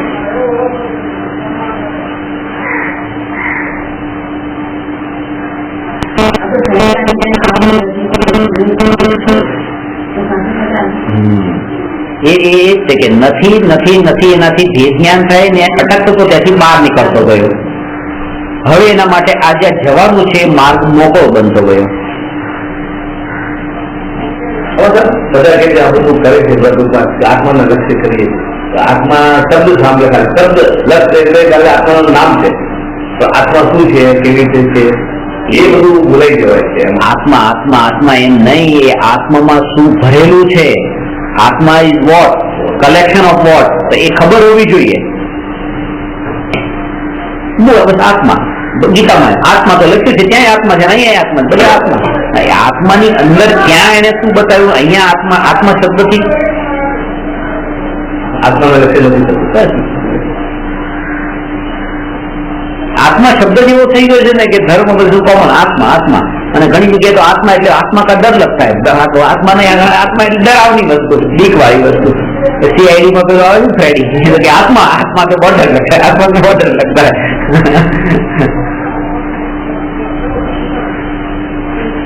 સૌથી ડરાવવા વાળી વસ્તુ આત્મા.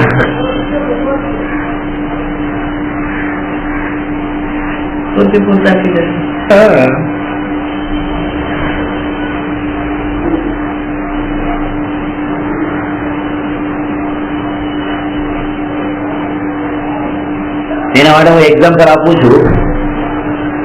એક મેડિકલ ની દુકાન ઉપર એક કેપ્સ્યુલ લીધી અને પૂછ્યું કેટલાની છે, તો એને કીધું કે 5 રૂપિયાની. એને મેં કીધું આ કેપ્સ્યુલ તો મને અમદાવાદમાં 50 પૈસા મળે છે. તો એને મને કીધું કે આ કેપ્સ્યુલ તમને બહારથી તો બે એક સરખી દેખાય છે, અમદાવાદ વાળી ના, પણ અમદાવાદ વાળી જે કેપ્સ્યુલ છે એમાં ખાલી રાખ ભરેલી હોય છે એટલે 50 પૈસા વેચે છે, અને આના અંદર સુવર્ણ ભસ્મ છે, કિંમતી વસ્તુ છે, એટલા માટે આની કિંમત 5 રૂપિયા છે. હવે બહારથી તો બે સરખી લાગે છે એટલા માટે આની વેલ્યુ, આની મહિમા નથી આવતી. એમ લાગે કે આ 50 પૈસા, આ 50 પૈસા, બે સરખી, પણ અંદર શું છે જો આપણે જોઈએ તો એની મહિમા આવે. ખાલી બહારનું પેકિંગ નથી જોવાનું, અંદર એની અંદર શું ભરેલું છે. તો કીધું, તમે કીધું આત્મા, હું તો આત્મા, પણ તમે જે આત્મા કહો છો એ આત્મામાં કઈ નથી. તમે બતાવો કે શું છે. હું તો બતાવું છું કે આત્મામાં અનંત જ્ઞાન છે, જેમ કીધું લોકાલોકને જાણે એવી અનંત શક્તિઓ છે, અનંત દર્શન છે, અનંત સુખ છે, અનંત વીર્ય છે, એવા અનંત ગુણો આત્મામાં છે.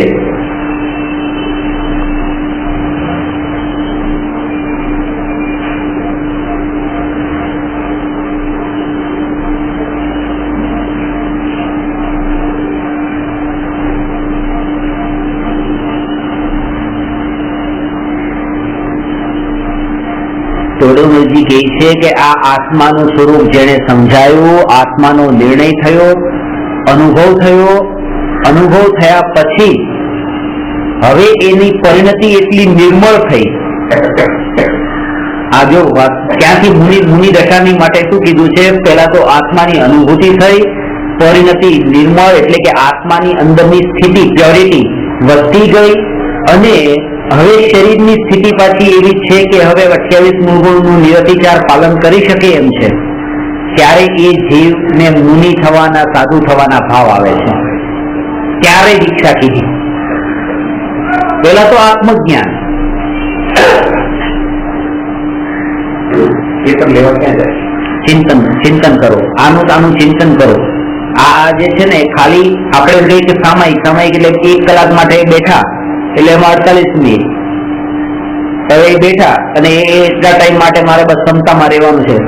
આપણી ક્ષમતાનો મતલબ એ છે કે હવે કોઈ આ ફિઝિકલી ઉપકરણો વાપરવાના નથી. એટલા પણ છે, લાઈટ વાપરવાની નથી, આ બધું પંખો વાપરવાનું નથી, કે કોઈ સાથે વાતચીત બહારની કરવાની નથી, તેલ આવે તો દરવાજો ખોલવાનો નથી.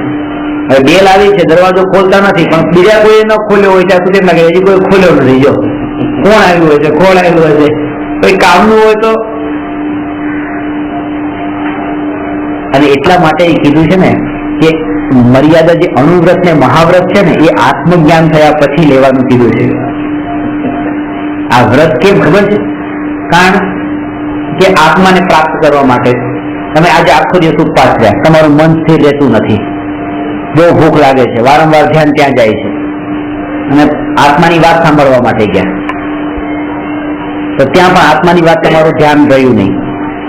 તો કહે છે કે પહેલા તમે 2 ટાઈમનું ખાઈ રહ્યા આત્માની વાત સાંભળીને તમે પેલા નિર્ણય કરો, આત્માને પ્રાપ્ત કરો, અને પછી એ તમારું કામ થઈ ગયું ને. હવે પછી તમે કોઈ પણ વ્રત લો, શરીર છૂટી પણ જાય ને, ભૂખ્યા રહી જાઓ, ભલે શરીરે છૂટી જાય તો વાંધો નથી. કેમ? કારણ કે તમારું કામ તમે કરી લીધું છે. હવે આ મહિનાના વર્ષના 2 મહિનાના ઉપવાસ કરે, માસ કમાન કરે, 2 મહિના સુધી ન ખાય અને પછી શરીર છૂટી જાય. જે મનુષ્ય ભવની મહિમા આવી બતાવી છે, અને આ ભૂખ્યા રહીને મરવું આત્માના આશ્રય વગર ને, બસ આ પણ સંસ્કાર છે ને, આ પણ ધર્મ છે ને, ક્યાંક આવતા ભાવમાં થશે ને ક્યારેક તો મોક્ષે જશે. આવી તો ભાવના તો હતી, ભાવના હતી. આવી ભાવના એક વાર નહીં, અનંત ભાવમાં કેટલી વાર ભાવી દેવમાં ગયો અને મરીને પાછો એકેન્દ્રીમાં ગયો, ત્યાંથી ભોગ ભોગવી, મોક્ષ ન મળ્યો. મનુષ્યો જયારે મળે એમાં મોટા ભાગે ક્યાં પહોંચી આવે, ક્યાં પહોંચી આવે એ કઈ નક્કી નથી. અને ક્યાંય લખ્યું હોય એની મને ખબર નથી. કારણ કે મારી પાસે તો એવા ઘણા દ્રષ્ટાંત છે કે જે તિર્યંશ થી આવ્યા હોય, એકેન્દ્રી થી આવ્યા હોય, દેવ થી આવ્યા હોય, નિગોદ થી પણ નરક થી આવ્યા હોય. 32,000 મિત્રો. અને આ બધી વાત ખરેખર તમને કહું ને કે જયારે તમારી દ્રષ્ટિ પોતાના તરફ આવે ને ત્યારે શાંતિ પ્રગટે છે. જયારે હું આ વિચાર કરું ને કે ભરત ચક્રવર્તીના 32,000 પુત્ર નિગોદ થી નીકળીને મનુષ્ય થઈને એ મોક્ષે ગયા, એ ના મારે તો લેવું દેવું નહીં કે જેની હોનહાર એવી હોય તો એને કાંઈ કરવું નથી પડતું, નીકળી જાય. હવે હું આ બધા માટે વિકલ્પ કરું કે ના તમે કરી લો, આ કરવા જેવું છે, તમે તો કરજો ત્યાં કરવા જેવું. અરે મારે શું કામ કરું, હું પોતાનામાં લીન થયો, બસ પોતાના. કારણ કે વાત એ છે કે જેના એની તે એ જીવની તે અનાદિ અનંત હોનહાર લખાયેલી છે ને. આ તો હું પાપમાં ન પડું, હું તમારા માટે કયા માટે નથી કરતું, મારા માટે જ કરવું છે કે હું કોઈ એવા વિષયોના અંદર ભોગોમાં ન પડું. આ મારો સમય આ સ્વાધ્યાયમાં રહે બસ. બાકી કેટલા સાંભળતા હશે, સમજતા હશે, હું તમને કોઈ દિવસ ડેફિનેશન નથી પૂછતો. બોલો કેટલું યાદ કર્યું, શું કર્યું, જેને જે કરવું એ કરે. મારો પરિણામ મારા ભાવમાં રહે છે બસ. એ જ લક્ષ્ય રાખવાનું. કારણ કે મને બહુ એવું લાગે છે બસ, એટલે તમે ખરેખર આ કામ કરી લેવા જેવું છે, તમે કરી લેજો, તમે આત્માને ઓળખી લેજો, તમે મોક્ષે જતા રહો. એટલે તમારી બધી મિલકત ઝડપી લો, તમે જતા રહો મોક્ષે. બીજાને મોક્ષે મોકલવાની વાત કરે પણ પેલા તું જતો મોક્ષે.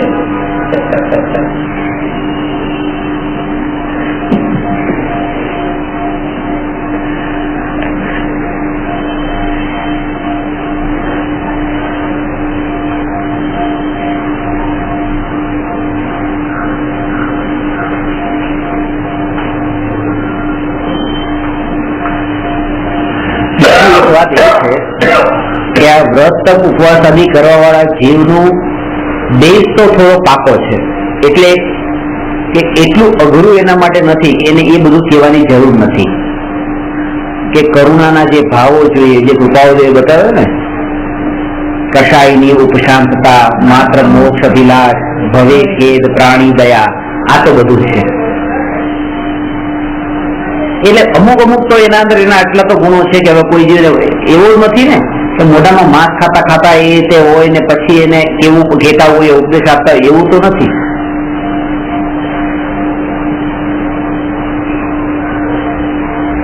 એટલે મહાવીર ભગવાનનું જે કામ હતું સિંહની પર્યાયમાં, એના કરતા તો તમારું કામ તો હજી બેટર છે. કે તો હરણનો શિકાર કરી માંસ ખાતા હતા અને પોતે એવી રીતે પછી ઉપદેશ સાંભળીને પામ્યા. એટલી તો પરિણામોમાં ભાવોમાં ક્રૂરતા નથી, એટલે આ પચાવી શકો એવી શક્તિ તો છે.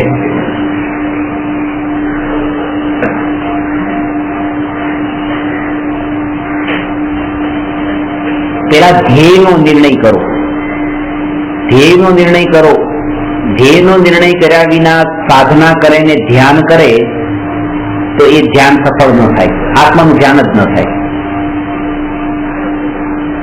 કે ધ્યેય અત્યારે બાંધેલું છે બહારનું અને આપણે સાધના કરીએ છીએ આની.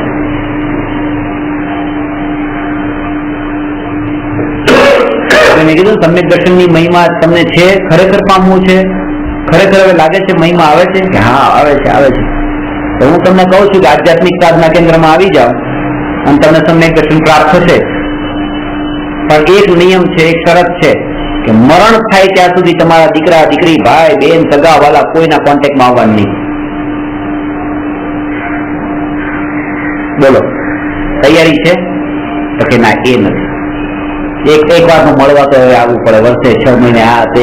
એટલે એની સમ્યક દર્શન એટલું પ્યારું નથી જેટલો દીકરો વાલો છે, જેટલું ઘર વાલું છે, જેટલું આ શરીર વાલું છે.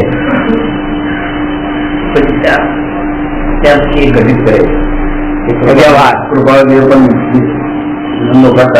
આત્માને પામી પોતાના બુદ્ધિથી જ ઘટિત કરે. હા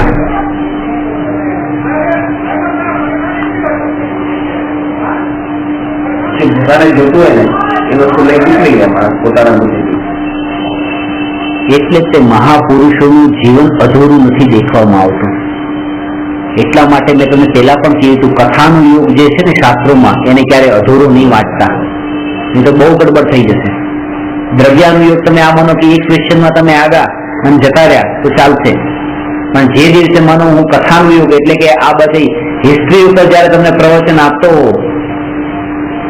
ત્યારે હું એને સિરિયલ વાઇઝ નહીં આપું, હું એને ફિલ્મની જેમ આપીશ. એટલે 3 કલાકમાં ત્યાં જ શરૂ થયું ત્યાં જ પૂરું થયું.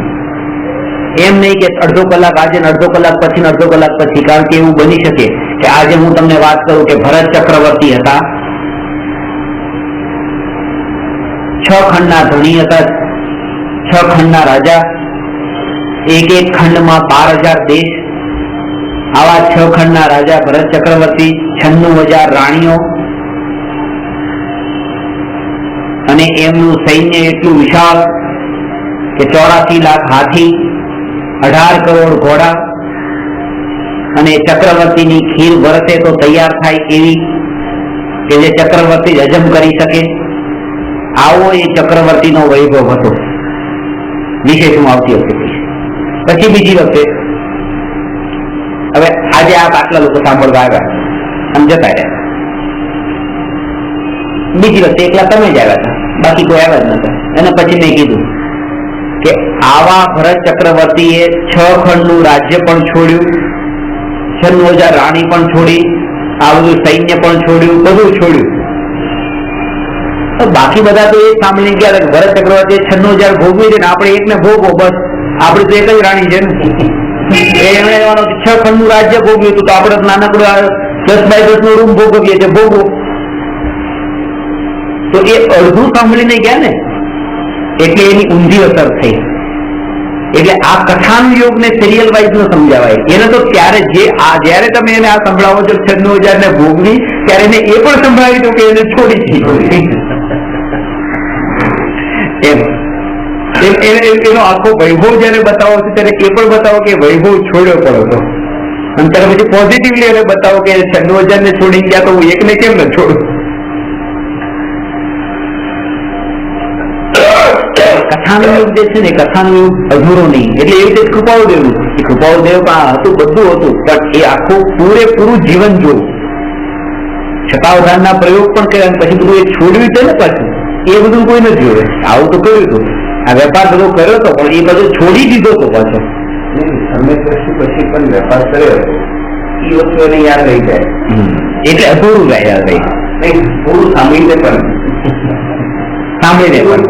પણ જે ગમતું હોય ને એ જ લઈ જાય. એ જ લઈ તો યાદ એ જ હોય ને, ગમતું હોય એ જ હોય, ના ગમતું યાદ ન વસ્તુ ત્યાં જ હોય ને.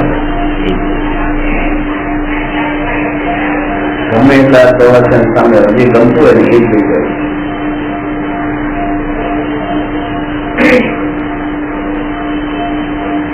જે નિર્ણય હોય ને એ જ નિર્ણય કરી ના. મહિમા મહિમા નથી બસ. અને એકની મહિમા આવે અને બધાની મહિમા આવે. એટલે પછી હું આવું તો પછી તમે પણ આવા જ પાછા, પછી તમારે થોડા પણ નીચા નહીં. દરેક જીવ સર્વ જીવ છે સિદ્ધ ત્યાં. અત્યારે તો ખાલી આપણને એમ લાગે મનુષ્ય આ જીવ છે, આ જીવ કેવી મળતી માણસ મળતો તો આપણને ફરક તો પડે જ ત્યાં. આમ જો આ મનુષ્ય દ્વારા થકી આ માણસ મરી ગયો, મારા થકી કેવી મરી, ઠીક છે ફરક પડે છે ને. એ પરમાત્મા એવી જાગૃતિ છે, એવી દ્રષ્ટિ બધા આત્મા દેખાય, એ દ્રષ્ટિ હોય, એ દ્રષ્ટિ દેખાય છે સમજે કે આત્મા છે. અમે જયપુરમાં જયારે ભણતા ત્યારે બીજા પણ બહારના પણ રાજપૂત ને આ બધા બીજી જાતના છોકરાઓ પણ આવતા કોલેજમાં. એ બધા એટલા માથા ભારે, દયાગીરી કરે, ચાકુ ને બધું લઈને આવે. એટલે બધા એમ કહી ગયો તો અમે પણ હતા એની સાથે. તો એક ભાઈ બધે કીધું ત્યાં तेरे को मालूम नहीं है 3 मर्डर करके आया, 3 मर्डर किया है. मेरा भाई बोला कि मैं कीधु तुम दिमाग खराब मत करना, मैंने है ने हजारों मर्डर किए. क्या हजारों मर्डर किए? हाँ. પછી બાજુ વાળાને કહું એક કેન્દ્રી બે કેન્દ્રી કેટલાને માર્યા છે ને આપણે બરાબર એ નથી કર્યા મર્ડર, આત્મા જ ને ખોટી. हाँ यार ये तो मदद करके आया, भगवान मदद करके आया. સૃષ્ટિ એવી સૃષ્ટિ છે કે કારણ કે રોજ રોજ સાંભળતા જ હોય કે એ મર્ડર પણ મર્ડર છે પાછું, એવું નથી. ડેન્જરમાં છકાઈ હિંસા કેટલું કીધી જ છે.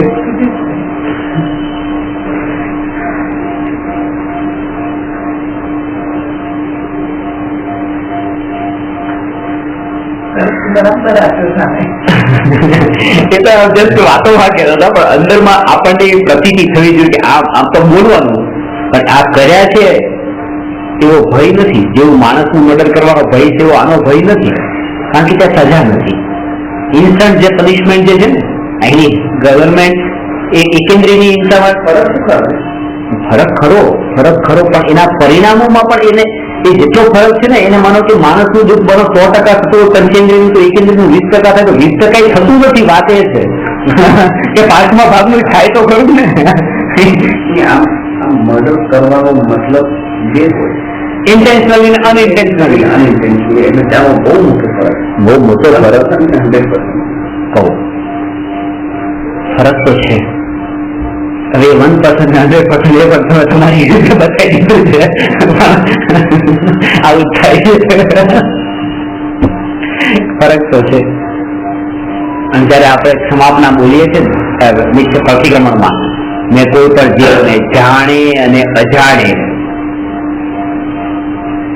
બેયને સાથે રાખે ને, બે એટલે લીધા તો છે બેયને, કે જાણે પણ માર્યા છે ને અજાણે પણ માર્યા. એમાં પણ અનેક પ્રકારના છે હિંસાઓ જે છે ને, એ પણ અનેક પ્રકારની.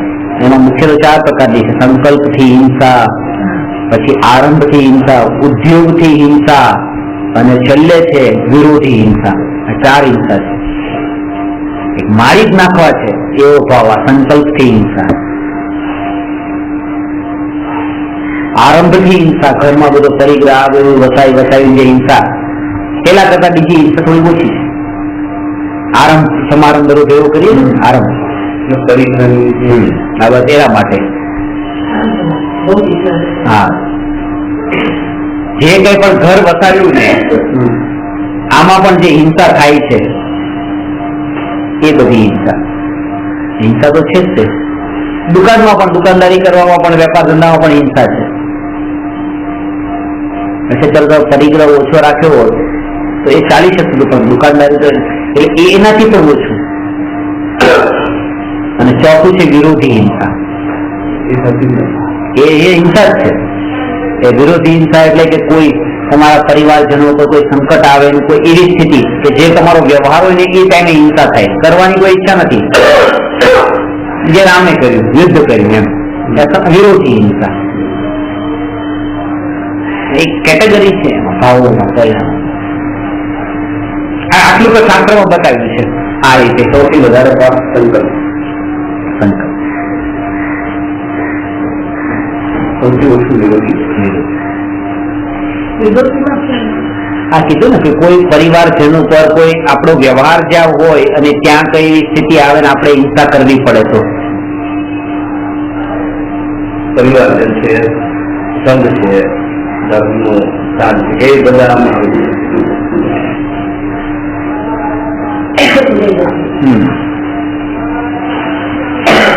અસ્તિત્વ ગુણમાં શું કહે છે?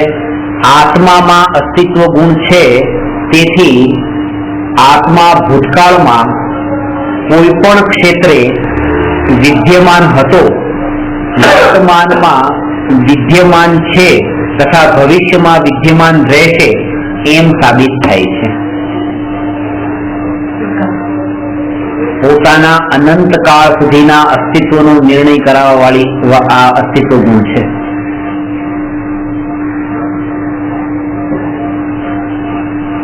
એક સિદ્ધાંત છે કે જેટલું અસ્તિત્વ પોતાનું માન્યું હોય, દરેક જીવ પોતાની તૈયારી પણ એટલી જ કરે. અર્થમાં ખબર પડી? એટલે કે તમે માની હું આટલા દિવસ છું તો તમારી તૈયારી પણ એવી રીતે જશે. બહારગામ જવું તો 5 દિવસ રહેવાનું છે, 5 દિવસની તૈયારી કરી. જેટલું અસ્તિત્વ માન્યું એટલી તૈયારી કરે.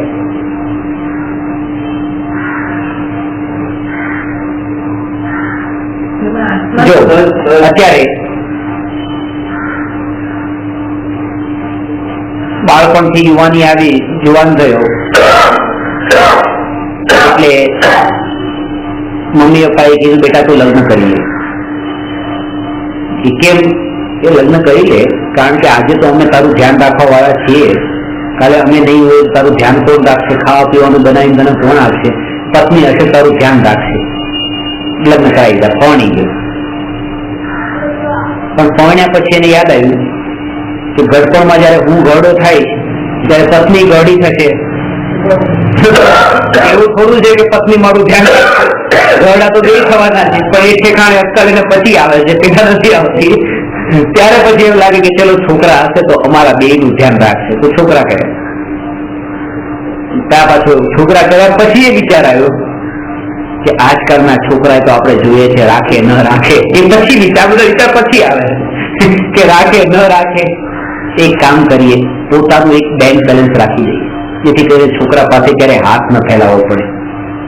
તો પોતાની પાસે એટલા પૈસા સિક્યોર કરીને રાખે, બસ આ મારી સિક્યોરિટી, મરું ત્યાં સુધીની, ગળપણ સુધીની. આ એને જે તૈયારી કરી ને, ગળપણ સુધીની પૂરી તૈયારી કરી લીધી, મરણ સુધીની, છેલ્લી ઘડી સુધીની. આટલી તૈયારી કેમ કરી? કારણ કે પોતાનું અસ્તિત્વ આટલામાં આટલે સુધી માન્યું. જેટલું અસ્તિત્વ માન્યું એટલી તૈયારી એટલે કરે, આગળની કોઈ તૈયારી નહીં. કારણ કે આગળનું અસ્તિત્વ મારું છે એવો એને વિશ્વાસ જ નથી, એટલે તૈયારી કેવી રીતે કરે?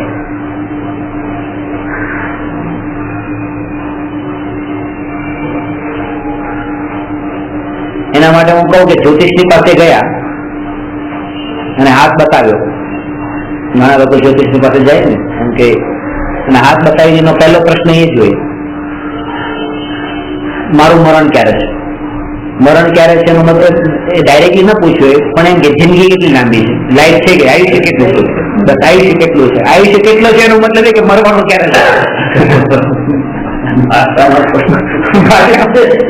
આયુષ્ય કેટલું છે એટલે મરવાનું ક્યારે છે, એ મરણનું પૂછે છે, એ જન્મનું નથી પૂછતો. કેમ નથી પૂછતો? કારણ કે જન્મ તો થઈ ચુક્યો છે. અહીંયા સુધી કે જન્મની પત્રિકાની મરણની તારીખ નક્કી કરાવી ગયો છે, એટલે જન્મનું તો પૂછવાનું નથી. પણ એ અહીંથી મરશે પછી વધારેમાં વધારે 4 સમયમાં બીજે ક્યાંક જન્મ લેશે, એ જન્મ વિશે કેમ નથી પૂછતું?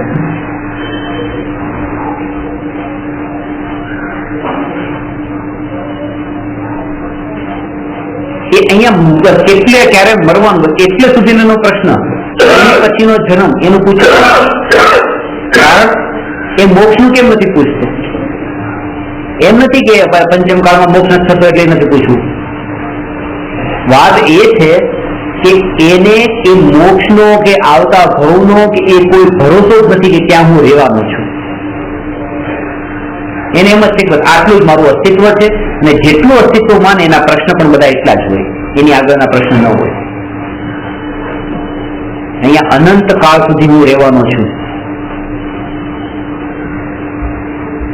એક રૂમમાંથી બીજા રૂમમાં આવ્યો, બીજા રૂમમાંથી ત્રીજા રૂમમાં આવ્યો, પણ હું તો ટકીને રહ્યો. રૂમ બદલાણો ને, આપણે દુઃખ નથી થતું, આપણે રડવા નથી માંગતા એક રૂમમાંથી બીજા રૂમમાં આવીએ તો, કારણ કે અંદરની શ્રદ્ધા છે કે હું તો એક છું. તો એમ એક શરીરમાંથી બીજા શરીરમાં જાય તો એ જ્ઞાનીને દુઃખ કેમ નથી? કારણ કે આ અસ્તિત્વ ગુણ માન્યો કે પોતે નિત્ય છું. નિત્ય છું એના બળ પર પોતે ત્યાં ટકીને રહી છે.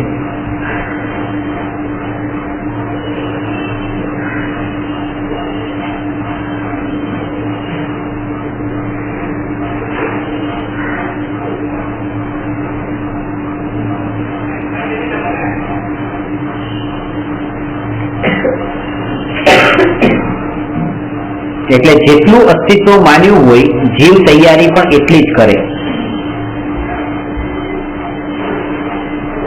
આપણે આપણું અસ્તિત્વ આ ભાવ પૂરતું જ માન્યું છે. મેં તમે ક્યારેક ડોશીમાની દાદીમાની વાત કરી, 80 વર્ષની ઉંમર હતી ને ગળપણમાં છેલ્લી ઘડીએ બીમાર હતા, દેહ છૂટવાની તૈયારી હતી, એટલા પથારીમાં પીડાતા હતા, દુઃખી થતા હતા. હું એમની ખબર કાઢવા ગયો, એમને કીધું, દાદીમાં કીધું બહુ પીડા થાય છે, બહુ કષ્ટ થાય છે. કે હા કે પણ કે બસ આ 2 મહિના 3 મહિનાનું છે, બસ વધારે નથી. એટલે પછી મેં એમને પૂછ્યું, 2-3 મહિના પછી તમારું મોક્ષ થવાનું છે? કારણ કે મોક્ષમાં પીડા મટી જવાની હોય. એટલે ના કે બસ અને ભાવ એ હતો કે આ 2 મહિના 3 મહિના અહીંયા જે આ દુઃખ છે, એની પછી ક્યાં દુઃખ છે? પછી પોતાનું અસ્તિત્વ જ નથી માન્યું, અસ્તિત્વ જ નથી માન્યું. આ લાઈન જાય છે, આ લઈને આવ્યા નહીં આપણે ગયા બહુ થી આ ભાવમાં દુઃખ લઈને આવ્યા નહીં.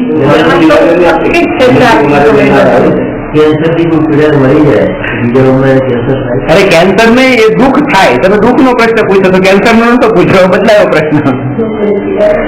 કેન્સર નું નામ દુઃખ નથી, કેન્સર નું નામ સંયોગ છે અને દુઃખ નું નામ સંયોગી ભાવ છે. કેન્સર એટલે એક સર્કમસ્ટાન્સીસ છે, સિચ્યુએશન્સ છે, અને દુઃખ એ આપણા ફિલિંગ્સ છે.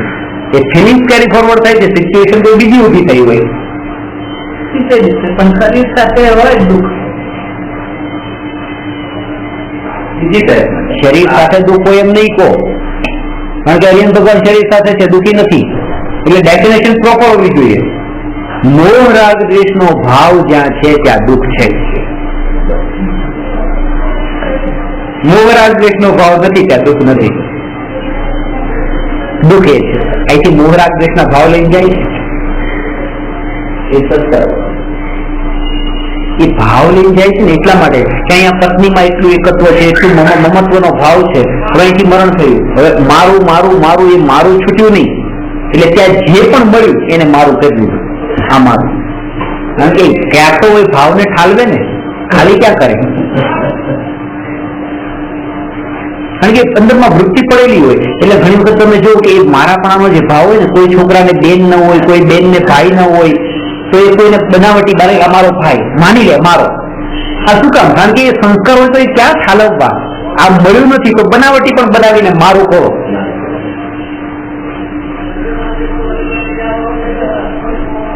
જે મા બાપને દીકરા ન હોય તો કે દત્તક લઈને પણ મારો બનાવો.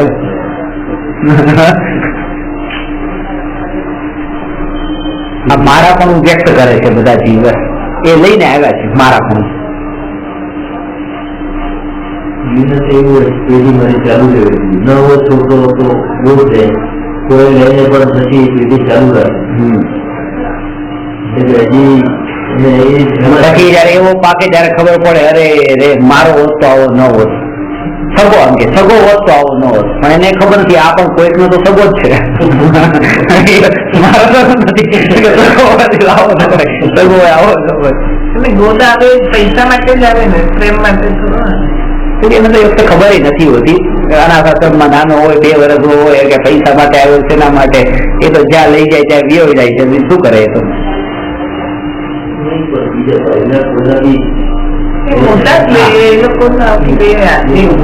ના ના, મોટા ભાગે નાની ઉંમરના ને જ લઈ લે, કારણ કે જેથી કરીને ખબર જ ન પડે કે આ સગો છે કે નથી. એમ પછી છેલ્લે સુધી ખબર ન પડવા દે. એવા કેટલાય લોકો છે, બોલું ને એમને મને કીધું કે મને કે ભૂલથી કહેતા નહીં હો કે ક્લાસમાં કે આપણો પ્રોગ્રામ નથી પાછો. એવું બધું તો મારે મને કહેવાની જરૂર નથી. હા, ન કહેવાની વાત કોઈને કહેવાની જરૂર નથી.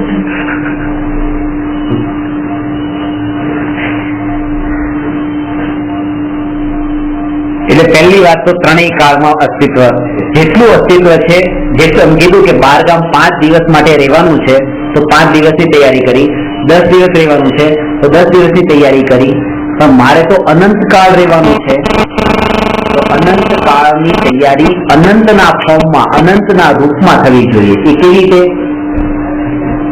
જેમ 5 દિવસ રહેવાનું હતું તો 5 જોડી કપડા લીધા, 5 દિવસનું જમવાનું લીધું, નાસ્તો લીધો, એ બધું 5 દિવસની તૈયારી કરી.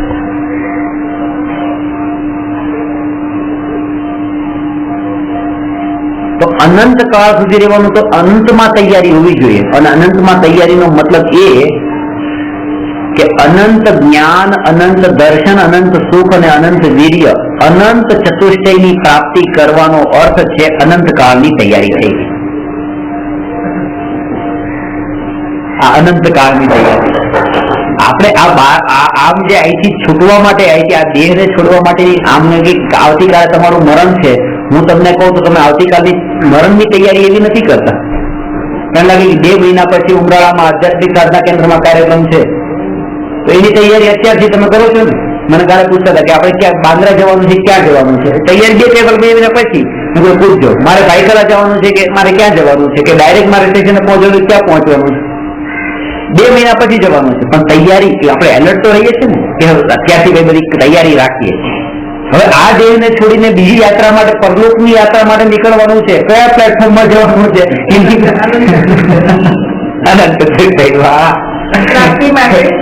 અનંત કાળની તૈયારી કરવાનો અર્થ એ છે કે અનંત ચતુષ્ટયની પ્રાપ્તિ કરવી.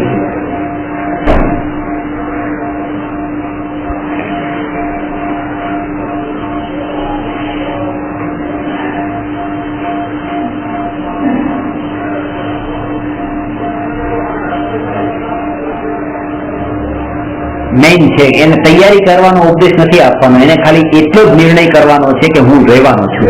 જો એને ખબર પડી કે રહેવાનો છું તો તૈયારી કરવાનો છે, કરશે.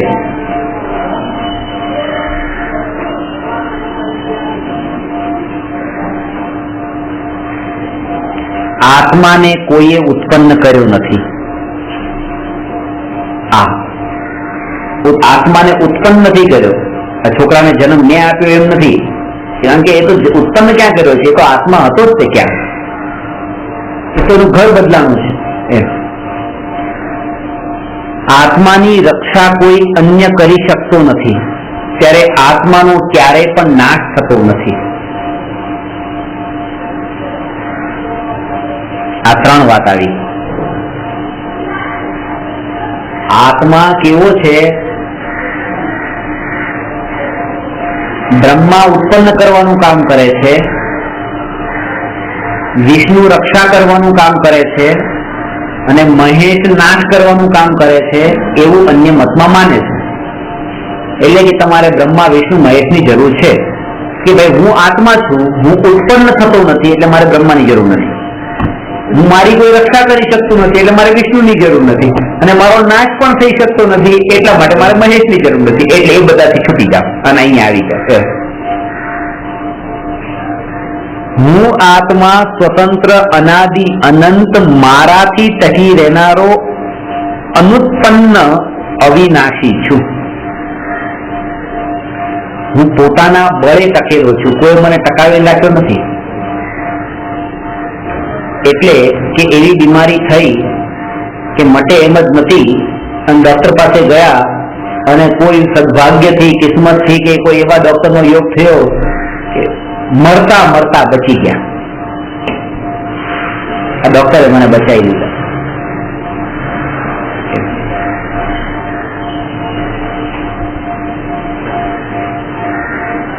એક ડોક્ટર છે, એ કે હું કેટલા પેશન્ટને એવી રીતે મરતા છેલ્લી ઘડીએ આવ્યા હોય એને પણ બચાવી લીધા. પછી એક વખત એમની સાથે હું હતો એમના ક્લિનિકમાં, અને એ વખતે તે કોઈને સાપ કરડ્યો, કોઈના છોકરાને, ખેડૂતના, અને એ સાપ છોકરાને લઈને આવ્યા તો એને કીધું કે આ સોના ચાંદી લાગીને આ તે ઘર બધું હવે વેચીને પૈસા ભેગા આપશું તમને, આ છોકરાને બચાવી લો. અને એવો છેલ્લી ઘડીએ હતો આમ. એટલે એ વખતે મેં ડોક્ટરને કીધું, મેં ડોક્ટર સાહેબ હવે તો તમારે આને બચાવી જ લેવાનો છે. મને કે તું મજાક કરો છો કે મારા હાથમાં થોડું છે બચાવવાનું કે આટલા દિવસથી તમે બોલતા તમે આટલાને બચાવ્યા, આવો છેલ્લી ઘડીએ બીમારી લઈને આવ્યો તો એને પણ બચાવ્યો. આનંદ તો બચાવવો જ પડશે તમારે, મારા હાથમાં નથી કે જયારે આમ ત્યાં બચવાનું હોય ને અહીંયા વિકલ્પ હોય ત્યારે એમ લાગે મેં બચાવ્યો, અને હવે આ ખબર પડે કે મારા હાથમાં શું છે, હું ક્યાં બચાવી શકું. અને પાછળ બચી પણ જાય ને, મેં ટ્રાય તો કરી હતી, કોશિશ કરી, લાગી ગઈ કોશિશ એમ કરીને, પણ ઊંડે કરતા બુદ્ધિ પડેલી હોય બધાય. હું આત્મા સ્વતંત્ર છું, અનાદિ અનંત મારાથી ટકી રહેનારો. સ્વતંત્ર નો અર્થ એ છે કે તમે દીકરાને એટલો પ્રેમ આપ્યો એટલે દીકરો તમારી સાથે રહ્યો એમ નથી, તો એનું રિવર્સ છે તમારી સાથે. એટલે બાકી એવું નથી કે અમે તમે લાડકોટથી રાખ્યો છે, કારણ કે જયારે છોડીને જાય છે ત્યારે તમારો પ્રેમ થોડોક વધારે જ થઈ જાય છે કે બેટા, પેલા કરતા કે બેટા તું છોડે નહીં જા, પણ તોય તો નથી રહેતો, કારણ કે એ સ્વતંત્ર છે. એની યોગ્યતા એવી આવી કે જતો રહ્યો.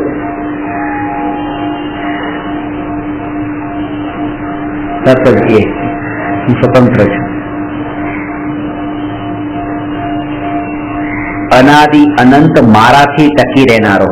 આહાર પાણીથી હું નથી ટકતો, અને આયુ કર્મના ઉદયથી નથી ટકતો. કોનાથી ટકું છું? મારા ચૈતન્ય પ્રાણથી ટકું છું. આયુષ્ય હજી બાકી છે એટલે હું જીવું છું એમ નહીં, કે આયુષ્ય પૂરું થાય એટલે પછી મરણ થાય એટલે હું મરી ગયો, એવું થોડું છે. બે મરે છે, બે છૂટો પડે. હા, બે પણ નહીં, આજના ક્લાસમાં આ ક્લાસમાં બોલ ગયો, પણ અસ્તિત્વ ગુણ તો એક એ છે કે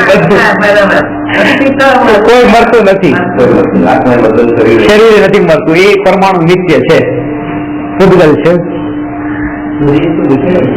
પણ પરમાણુ ડિસ્ટ્રોય થતા ને ચેન્જ થાય છે, એની ફોર્મ ચેન્જ થવી. ચેન્જ અને ડિસ્ટ્રક્શન બોથ આર ડિફરન્ટ. એકમાં તો ખાલી પલટાવ જ છે અને એકમાં ડિસ્ટ્રોય થઈ જાય છે. આ કાચનો ગ્લાસ તમે થોડા મોડા આવ્યા ત્યારે વાત પેલા થઈ ગઈ કે કાચનો ગ્લાસ ફૂટી જાય તો એ ચેન્જ થઈ જાય છે ટુકડા રૂપે, પણ એ ડિસ્ટ્રોય નથી થતો. પરમાણુ nothing can be destroy, nothing can be created, અને ઉત્પન્ન પણ નથી થતું. કઈ જે થાય છે એ બધું પૂર્વ પર્યાય હતી, અવસ્થા બદલાય, ઉત્પન્ન થાય. એટલે આ ભારતની પોપ્યુલેશન આટલી વધી ગઈ એટલે આટલા હાથમાં નવા ઉત્પન્ન થયા એવું થોડું છે. એ ક્યાંક તો હતા જ પાછા. ઘણા એમ થાય મનુષ્ય આટલા વધી ગયા તો આ ક્યાંક નવા હાથમાં આવ્યા કે શું છે હાથમાં, એ કોઈ બીજી ગતિમાં ગયા.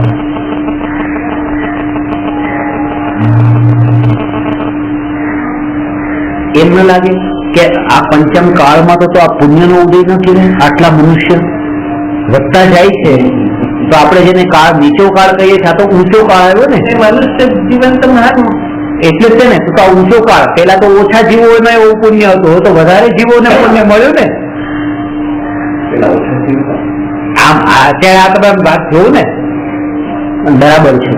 હા, પોપ્યુલેશન જે અત્યારે જોઈએ છે એના કરતા વધે છે ને, એનો અર્થ એ છે કે આ કળિયુગ જ છે કે પેલા મનુષ્ય ભાવને વેડફવા વાળા ઓછા હતા, હવે મનુષ્ય ભાવ વેડફવા વાળા વધ્યા. આ કાળ નીચો જ છે, પેલા ખૂબ ઓછા વેડફવા વાળા હતા અને આ વધ્યા છે વેડફવા વાળા. પામવા વાળા તો કોઈ કેટલા છે, આટલા બેઠા ઉપર ગણી શકાય કેવા.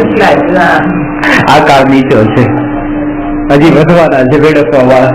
એવું બતાવે છે પહેલા કાળમાં ઉંમર વધારે હતી, બધું બહુ ઘણું ભોગવવું પડતું હતું, ઉપાસ ને એવું બધું ઘણું કરવું પડતું હતું. પડતું હતું ને ભોગવું બધું પડતું જતા, એટલે કે પાછું મનુષ્ય ભોગ માટે જ માન્યું. કીડી મકોડા નતા ભોગવતા તું, ગાય ભેંસમાં ભોગ દુઃખ નતા ભોગવતા, કૂતરા બિલાડામાં દુઃખ નતા ભોગવતા, એ ત્યાં મનુષ્ય નતા તો કોઈ બીજી જગ્યાએ હતા. દુઃખ તો ચાલુ ને ચાલુ છે, ક્યારે પણ દુઃખ ન ભોગવીએ એવું નથી. અત્યારે ઉંમર ઓછી છે, ઓછી ઉંમરમાં વધારે મેળવી શકાય, વધારે પામી શકાય એવું બતાવ્યું છે. અરે ઓછી ઉંમરમાં એની પાસે બે ટાઈમ નથી. પેલા તો બે ટાઈમ હતા, ભોગ ભોગવવાનો ટાઈમ હતો, ત્યાગ કરીને દીક્ષા લઈને મુનિધર્મ પાળે એ ટાઈમ હતો. અત્યારે તો ક્યારે ભોગ ભોગવે કે ભોગ ભોગવચાર એવો થઈ ગયો હોય કે મુનિધર્મ પાળવા લાયક ના રહ્યો હોય. ત્યારે તો શરીર એવા મજબૂત હતા ને. હવે ત્યાં વિહાર કરવો હોય તો પછી ચાલી ન શકે. 70, 40, 50 વર્ષે તો કેવી કેવી બીમારી આવી જાય, હાર્ટ એટેક આવી જાય, કેન્સર આવી જાય. બહુ 3 વસ્તુ ઘટી ગઈ છે. આ વાત તો યાદ રાખવા જેવી છે. આયુષ્ય પણ ઘટ્યું છે,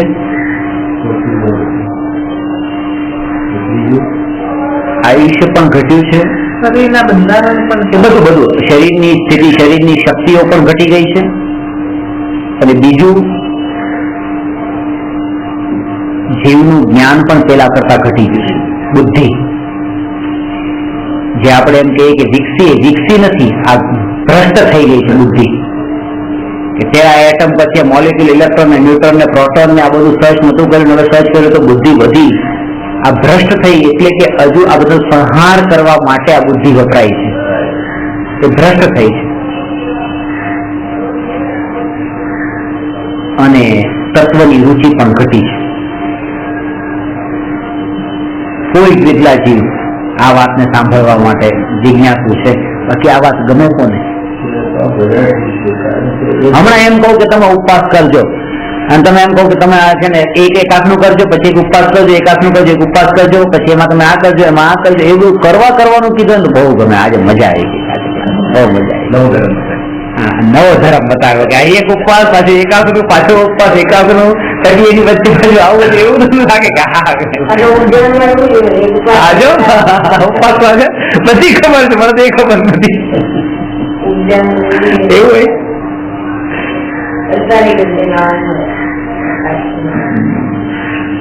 અને ખાવા મળે ત્યારે કેવા ભાવ હોય? હવે ખાવા મળ્યું. આજના જમાનામાં બાળકોને નોકાર મંત્રોનો અર્થની ખબર નહીં હોય. અરે આ પેલાના જમાના ને નથી ખબર, આજના જમાના તો પછી ની વાત. આ જૂના જમાના વાળા તો પૂછીએ, આજના જમાના વાળા છોકરાને કેમ નથી ખબર? કારણ કે મા બાપ ને નથી ખબર. એને ખબર હોય તો છોકરાને સમજાવે ને. માસ્કવન એક વાર કરી દીધું, બીજી વખત માસ્કવન જવાનું કહ્યું તો કે નહીં, હવે સીધી તપ કરીશ. કારણ કે રેકોર્ડ નવું એમ કે કોઈ પૂછે તો માસ્ક ખમણ કર્યું છે કે આ કર્યું છે, સીધી તપે કર્યું છે તો માસ્ક ખમણ જ કર્યું છે, સીધી તપ નથી કર્યું. એટલે આ ખતરા નવા કરવા છે બધાના. ડિફરન્ટ તરીકામાં ડિગ્રી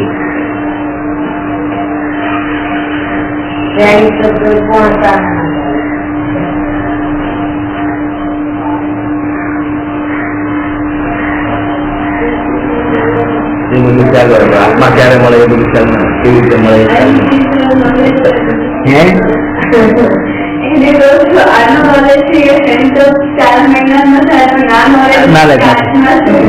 ખબર નથી.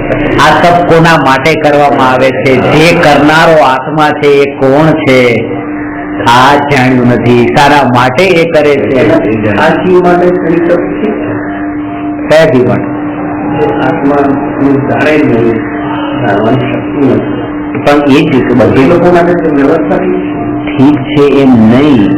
આ વ્યવસ્થા ભલે તમે શ્રેણી તપ નહીં, એવી શ્રેણીઓમાં તમે કેટલાય તપ લગાવી દો શકતા છે, શ્રેણી તપ સાથે, પણ એને તો પછી એક વાત આ બતાવો, આ વાત આવતી નથી પાછી સાથે રાખો આને. એમ વાત એ છે.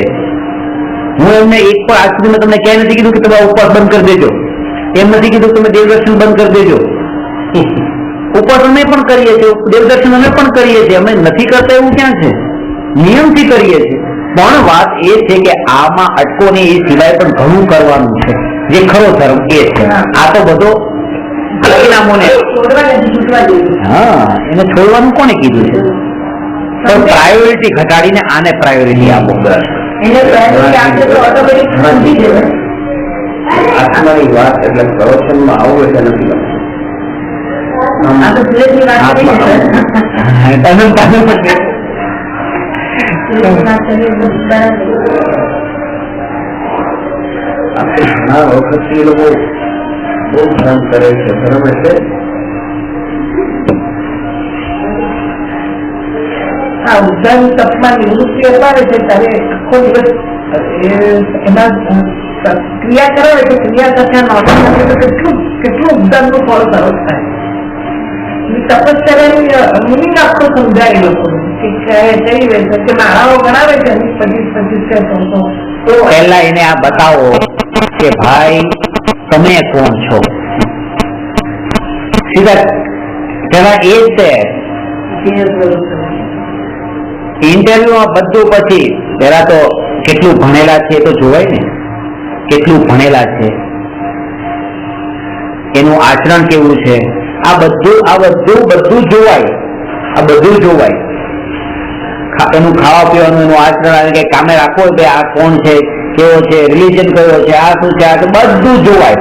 અને પહેલા ઉપરનું નામ જોવાય.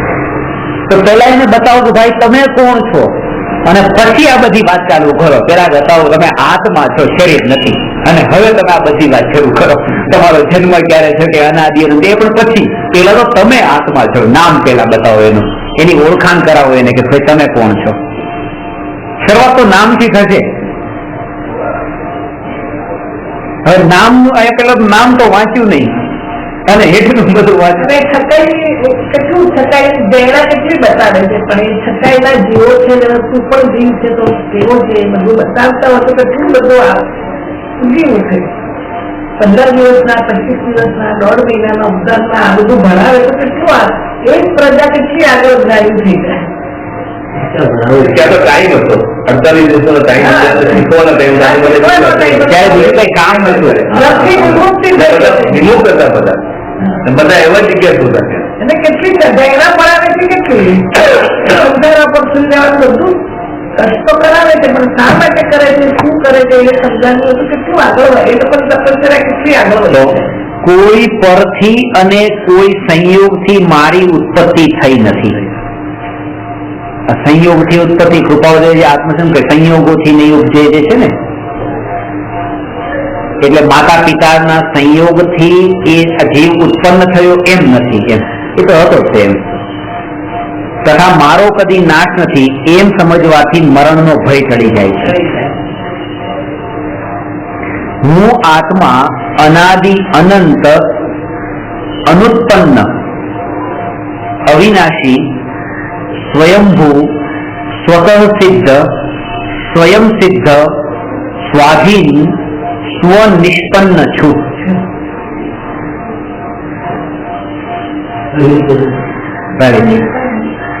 પોતાનામાં જ પરિપૂર્ણ છું.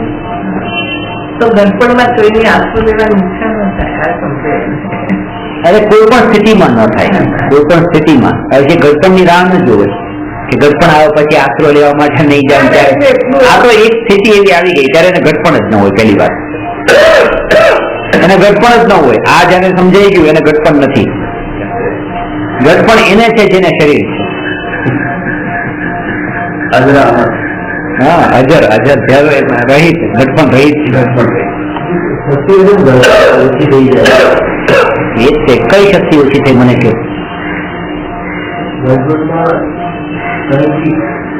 ખાવા પીવામાંથી એટલે શરીરની શરીરનું ગળપણ આવે તો શરીરની શક્તિ ઘટે જ છે ને. આત્માનું ગળપણ નથી એટલે આત્માની શક્તિ ઘટી નથી. તમે જે પણ એક્સપ્લેન કરશો ઘટી ગયું બધું શરીરનું ઘટી ગયું. આત્માનું શું ઘટ્યું? તો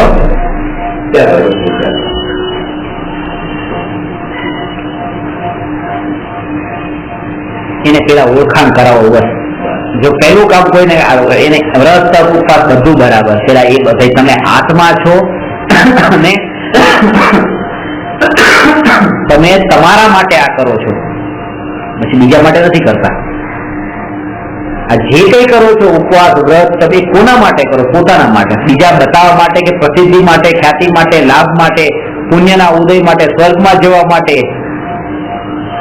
ખાલી કરવું છે એટલે કરવા માટે એમ નહીં. પોતાના આત્મા માટે. કેટલા લોકો એમ કે જો અમે તો સવારમાં 7 વાગે ઉઠીને આવી જઈએ તમારું સાંભળવા માટે, 7 વાગે ઉઠીને આવી જઈએ તમારું સાંભળવા માટે. કેટલી વાર સંભળાવે? શાંતિ રાખો. કોના માટે? મારા માટે? 7 વાગે મારા વગર ઉપકાર કે તમારું સાંભળવા, તમારું સાંભળવા. હા, તમારા માટે. તમે તમારા માટે સાંભળો છો, તમારા હિત માટે સાંભળો. વહેલા ઉઠો છો તો મારા માટે થોડું સાંભળો છો. એ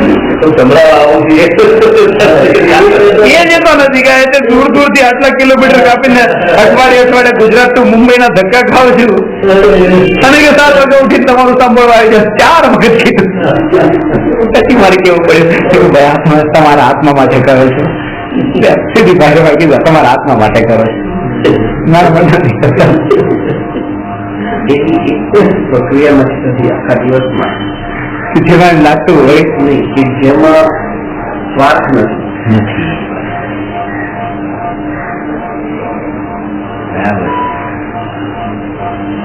દરેક જીવનો કોઈ ને કોઈ કામમાં એનું નામ સંસાર છે. આમાં સ્વથી થઈ જાય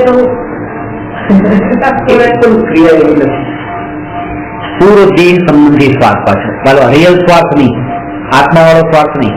આત્મા એટલો એટલે આત્મા અને અર્થી એટલે પોતાના આત્માથી જ જેને પ્રયોજન છે એ સ્વાર્થ. એ આવું બોલે નહીં 7 વાગે આવી જઈએ છે કારણ કે એના તો આત્માથી પ્રયોજન છે ને. સ્વથી થઈ જાય તો આ બધું હોય જ નહીં. અને આવી કે પછી કે પ્રશ્ન પૂછવું ને તો આમ કેટલા આવતીકાલ તમારે 20 પ્રશ્ન યાદ કરીને લાવવાના છે. યાદ કરીને લાવે જો અમે યાદ કર્યા, આટલું યાદ કર્યું, તમે દુકાને નતા ગયો, તમે કીધું એટલે યાદ કર્યા છે.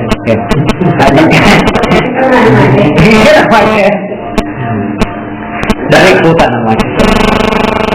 અને જે કરો છો તો એ જેમ છે ને કે તમે દાન આપો તો આ એક હાથથી દાન આપ્યું તો બીજા હાથને ના ખબર પડે. ખબર ના પડે. તો આ વ્રત તપ ઉપવાસ એ બધા કર્યા એ ખબર ન પડે. આ કોઈને બતાવવા માટે નથી. આ પારણું શું કામ રાખો છો? પારણું રાખો એટલે પારણું કરો, પણ પારણાનું ફંક્શન શું કામ રાખો છો?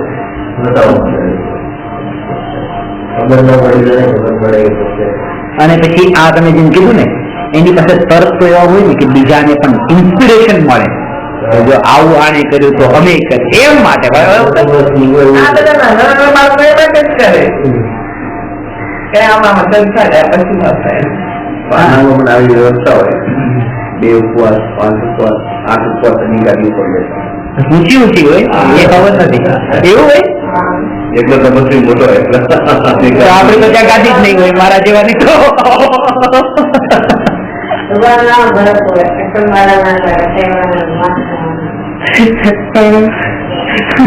એવું નથી જોયું ક્યારે આવું. ખબર પડે કે આ નાનો તો પછી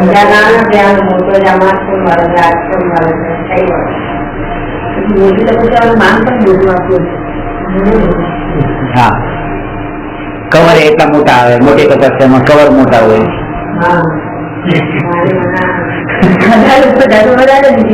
હા, એ તો તમે નાનો બિઝનેસ કરો તો ઓછી કમાણી, મોટામાં વધારે કમાણી. કેટલી વાત છે.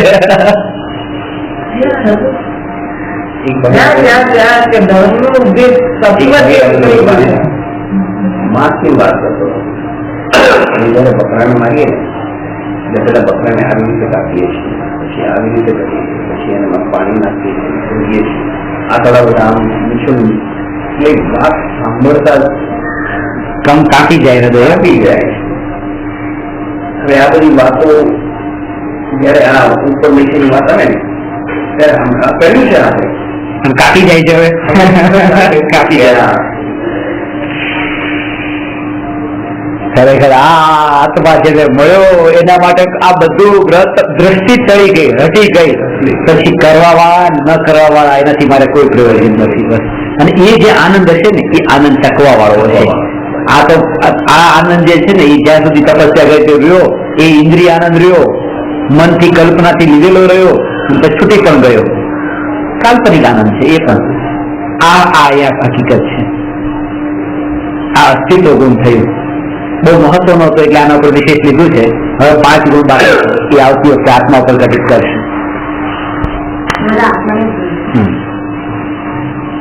નમો અરહંતાણં नमो सिद्धाणं नमो आयर्याणं नमो उवज्जायाणं नमो लोये सौवसा